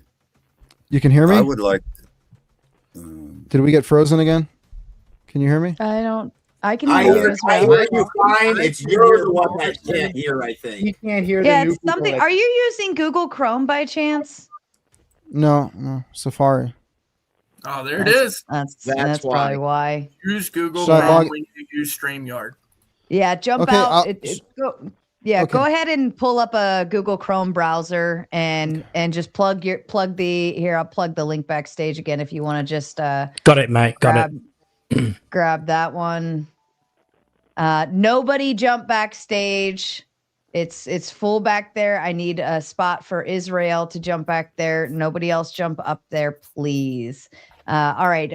Also to the screen, I've got Mark and Azrael. Metaphysics Mike, you got to learn to listen. Listen, I love that you're jumping back here, but I have to save that spot. I have to save that spot for Azrael's up here. Israel to jump in. So Metaphysics Mike, you're going to have to wait. I've got a full house back there, and I need that seat open for our main feature. Right? I can't not let him back. I wonder if Did he start to answer that question, Sarah? I don't know. I have Yeah, like he 10 did million answer. things going He on said- right now. He said that he thinks they make that shit up. That the rep. that He they has make said that. He has said that it's gone too far, essentially. That you're basically reading. My question is, bunch of if interpretations. if he goes by the Torah, why don't he just pitch a tent and he could have his third temple and then Speaking of pitching tents, Dusty says, send Rocky to the lake of fire and resurrect me. Yes, Rocky to the back, sir. And Dusty, that's a $10 credit. I don't know if you want to utilize that for something else because it only Well, took Rocky 10 dropped 20 and then only kicked me, so I figured he's probably going to use it to try to reverse Uno. So let's just cancel out Rocky's. Oh, I used the other one as kicking Shaman since he was okay Okay, with well leaving. then. Okay, well then give me. You want to hold that? You want to hold that 10? Hold on to it. Okay. All right, Israel. Can you hear everyone? I hope. Actually, tell Brick to go find some statements and stop asking leading questions. Get out of here, motherfucker. All right, Bricky to the back. We do love you, Bricky, baby. We do. All right, and I got Vibe. Oh, wait, no, I'm sorry. Ash was next in line, and then Vibe. All right, I think we got everyone here. Israel, it looks like your camera's just taking a second to come into speed. Does anyone mind if my phone's literally going to die in a couple minutes? If I can ask Israel a question following up on something that Webby had asked earlier. Sure. I don't know if he's with us yet. It looks like it's Israel. Can you hear us? Looks like it got worse. Oh no. That might be his camera. It's like a weird tech night, is it not? I mean, I feel like the show has been nothing but held up with just tech issues all night. Not for me, God's beloved. It happened. It happened to me for about 30 minutes on Pilled. I was on a fucking panel, and it just would not do shit for me. That sucks. All right, Where did Webby go? I was going to ask him something. Webby's got. He always has web issues. That's why it's funny. His name is Webby. Let's see who got booted back. We got Ant back there. Dusty came up. Is Rock E still back there? No, he left. So we've got Ant 5, and then we got Clay and Dashton. Dear Lord, Dashton. Okay. Is Sarah's cam pixelating for anybody else, or is it just me? It's just you, bud. You're just the weird one. All right, Webby's back. No, her cam is glitching pretty hard for me too. So is her brain. Israel, are you with us? You try this. Maybe he needs to update his Chrome.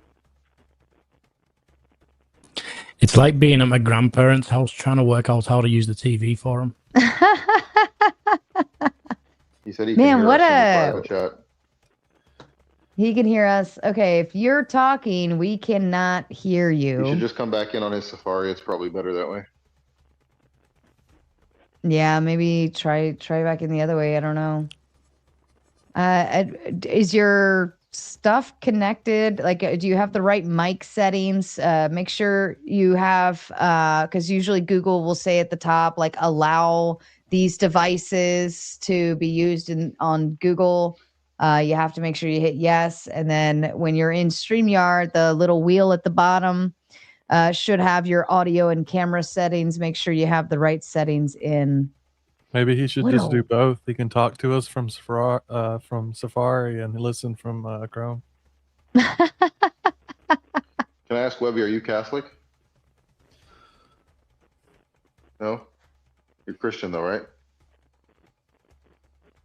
Yes, sir. I was about to say, because my phone's gonna die, so you guys can repeat it to him, I guess, if my phone dies. But I was gonna say, old habits seem to die hard. I'm also a former Orthodox Jew. I'm now Catholic. The Birkat Haminim, the blessing against the heretics, is most certainly instituted directly against Christians very, very early on. There's no doubt about that. I don't know why he would deny that, because he doesn't accept the rabbinic tradition anyways. Not that people should think that Jews have like a particular issue. Oh, I was going to say, Israel, it seems like old habits die hard, man. We got you. How so? Because Birkat Haminim is, I've been through this with the Jesus and the Talmud stuff recently with people. Like, no, that's not the same Jesus. Well, who else would the shit it be? It's obviously talking about Jesus of Nazareth. Even if the rabbis of the 4th century, 5th century get the details wrong or misunderstand Christian theology, it doesn't mean they're not talking about Jesus. They're obviously talking about Jesus. Same thing, I don't know why you would say that Birkat Haminim is generally against heretics. It was specifically instituted to drive heretics, Christians, out of Jewish synagogues and institutions and communities. That's what it was instituted for. So I don't know if you're not aware of that, or if it was I was not you don't wanna aware drum that up- it was established. No. I get that- I mean, I get to nothing. be Nothing I'm concerned going to do is against going to stop anti-Semitism anti-Semitism.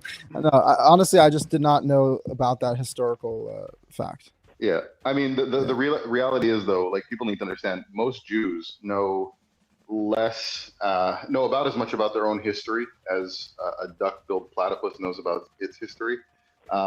So, like, Jews don't get anything about where their own religious ideas come from or how they developed or the history of how they developed at all. Like, something to be aware of there.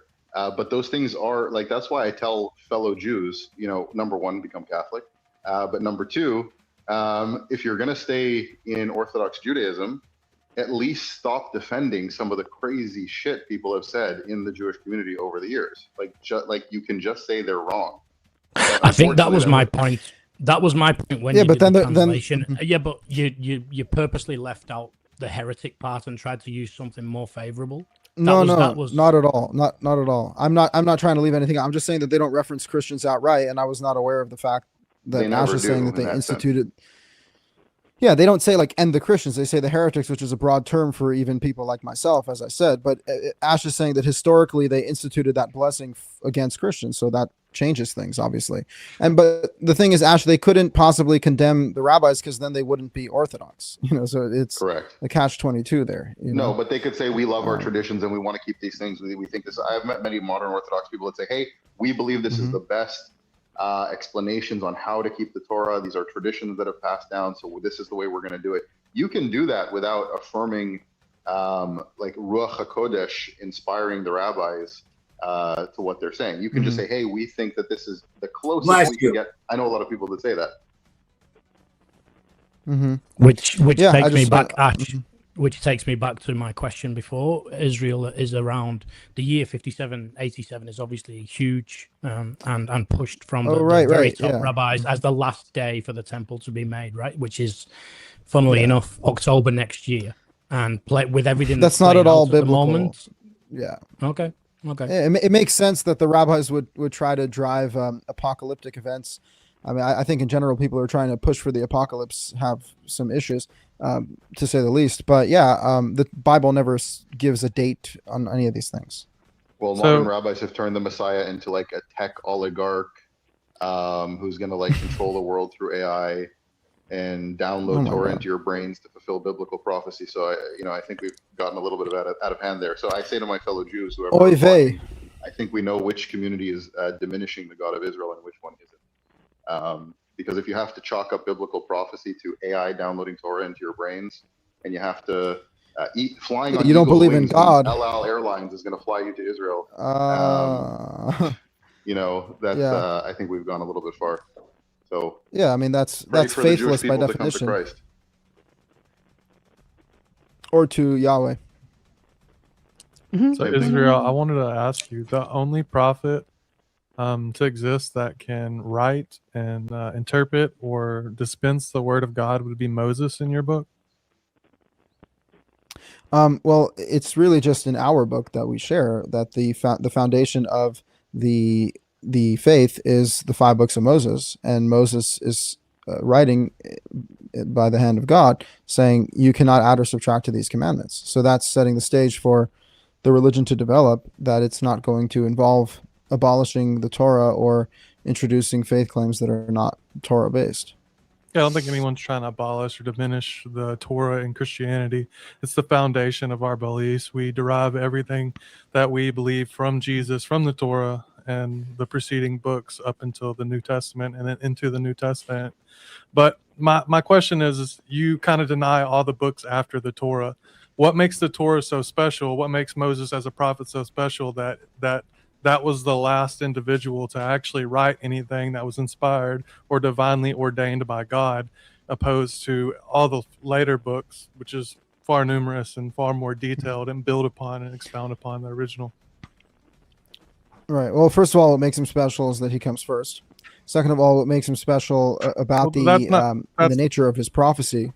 Who comes first? Again, time doesn't. Moses. Coming first doesn't make anything more special. I mean, David was a man after God's own heart. So if you want to go off anything, David would be far more special than Moses. You're more so like. We're talking about the biblical faith. We're talking about God.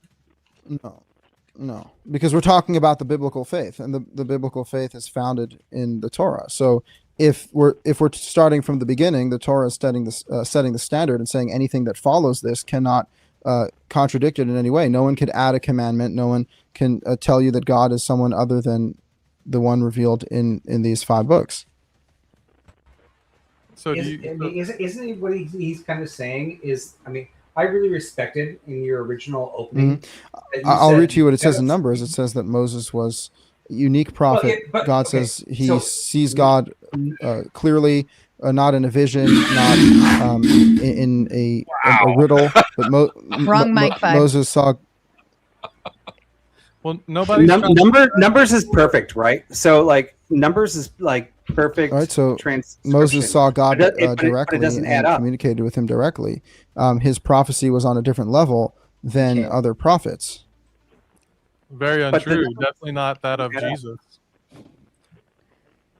So does God ever change his mind in the Old Testament? In the Torah, possibly, does God ever change his mind? Not to him. He definitely. I'm asking the rabbi. Probably. You literally have 5 books that you believe in. I believe in 66 books, and off the top, I can tell you that God changes his mind in the Torah. Like you got 5 books, bro. Right, but does Israel believe that? Israel, does God change his mind? I mean, again, not after the Torah is the final word. That's the whole point. Within the Torah, there's a slight shift that comes to mind when Final God word, first says, doesn't it say in Deuteronomy that Moses says another prophet will come that's like me? I want to ask a question. Your brothers, him shall you heed. Doesn't Before Yeah, anybody of course. asks another question, Michael with a big 5 says snakes. I apologize, Michael, I missed this.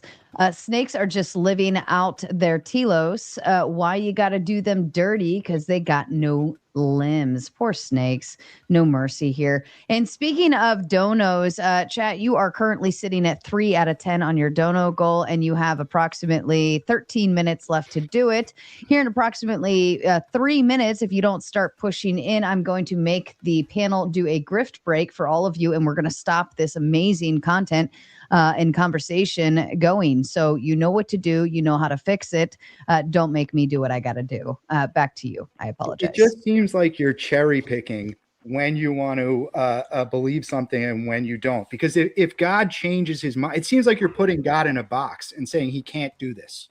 He can't change anything. Well, I mean, like God can do whatever God he established, of course, but God established that he completed the law and that he is one God and that we shouldn't change anything about that. So if that's, and he said anyone who comes later on, even if he's a prophet and even if he performs miracles, but contradicts this original revelation, you should not listen to him. And that's false. That he changes his mind. He's not. Where does he change his mind? He changes his mind about Sodom and Gomorrah, right? He changes his mind about the flood. They don't believe that. The first 5 books of the Bible are the only thing that they believe. And this says the man that thinks that God sent his son down here to have sex with women. So this is the man that thinks that God is a horny Zeus. You're never going to get through to him. God didn't send them. They came against God's will, and God viewed that as a sin. And again, there are even interpretations that those are not literal sons of God, but powerful human beings, because the word for God refers to powerful beings.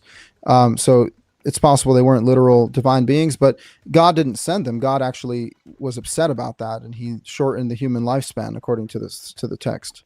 Yeah, I just don't understand why this one thing has to be like infallible. Like this one passage that you have, like this can't change. Like this one part, even for me, I'll make a concession. Like even as a Catholic, when Jesus says the only way is through me, right? I often push back on my own religion and say, well, it doesn't say like even that you have to accept him while you're alive. Why can't Jesus come to you after you die and say, accept me, this is the truth, you were a good person your whole life? So I'm not going to put God in a box, but it seems like I think God can do whatever he wants. But it seems like you don't think that. You think God is restricted by these rules set in the first 5 books of the Torah for some reason. God is not restricted. We're restricted. We're restricted by the rules that God put on us, saying you need to follow these rules if you want to be righteous and you want to live and you want to be blessed. That's exactly what it says. So we're under the law and we have to follow it. A lot of people who are atheists are blessed a lot more than us, bro. This doesn't disprove Hold on. I want to... and I want you to chime in on that, Azrael, because I'd like to know why. But in the meantime, the chat is doing what it needs to do best. Texas Bully Mom sending in the Big Ten says 6 more. Yes, and 6 more actually just turned to 5 more because Fourth Wiseman came in with the Big Ten, and he says God doesn't change his mind. God is conscious beyond anything that anything or anyone can describe. Your cults are brainwashing machines on fast spin cycle. The paradigm is broken. Wakey. Would anyone like to chime in on that night? It looks like Israel's got booted somehow. So we'll wait for him to come back in. Yeah, go ahead. He's absolutely right. God does not change his mind. He's the same yesterday, today, and forever. But he does change his direction. He does change his imperative and his narrative for us. We can look at the Old Testament where slavery was condoned at one point, but it was slowly more and more restricted as time went on, even to today where Christians led the abolition of slavery through the Western expansion. So he doesn't change his mind. He's always the same, but Genesis he changed our 6:6. mind from where we live. And the Lord regretted that he had made man on the earth. And more Christian cope. And why would God change direction or whatever? Like, he already knows the direction he needs to go into. He's all knowing. So I don't know if any of you guys do programming. So when you're programming Yes. things, or when you're expounding upon something, just in general, you have to do stuff in a certain way until the code expands, and then there's more knowledge, and you have to operate with the code on a bigger level. So it's not that he's changing his mind; it's that we're changing and evolving as individuals. We were not as knowledgeable and more rudimentary. Even 100, 200 years ago, we didn't have a vast knowledge of God, of Christianity, of the Bible. Even further that to the point Hold of on, sir, God hold used on. to not be widely distributed in a language that people could understand. So the world changes, and then God changes after. God, but he not in doesn't Genesis change. 6:6. Sarah, I've reached my 3-hour mark. Sure. Everybody Sarah, else, shut up. Sarah, I've reached my 3-hour mark. I really appreciate the opportunity. It's been a Absolutely. blessing. I pray that we all come together in peace, and I pray God, whoever He is, awakens us and brings us unity in Him. So God bless, and have a wonderful night. Yes, Thank thank you. you so much, Israel. We appreciate having you. Okay. We look forward to more. All the best, And everyone. and while he's making his exit, Michael came into Big Five, says, I don't know, I can describe it quite a bit. Maybe, possibly. And Iotin sent in the Big 10 and says, still here. Thank you for the conversation, everyone. Yes, thank you so kindly to everyone hanging out and doing your thing. You've got 7 minutes left, or else we just end it all. Do you want me to disconnect on my end for you, Israel? Yeah, I'm trying to end my stream, but it's not Yep, really I can do allowing. it. I got you. You can end my stream for me? Yep. If you're watching over Thank you on so much. Israel's side and you'd like to continue hanging out with us, we are over at the Gauntlet. That is at the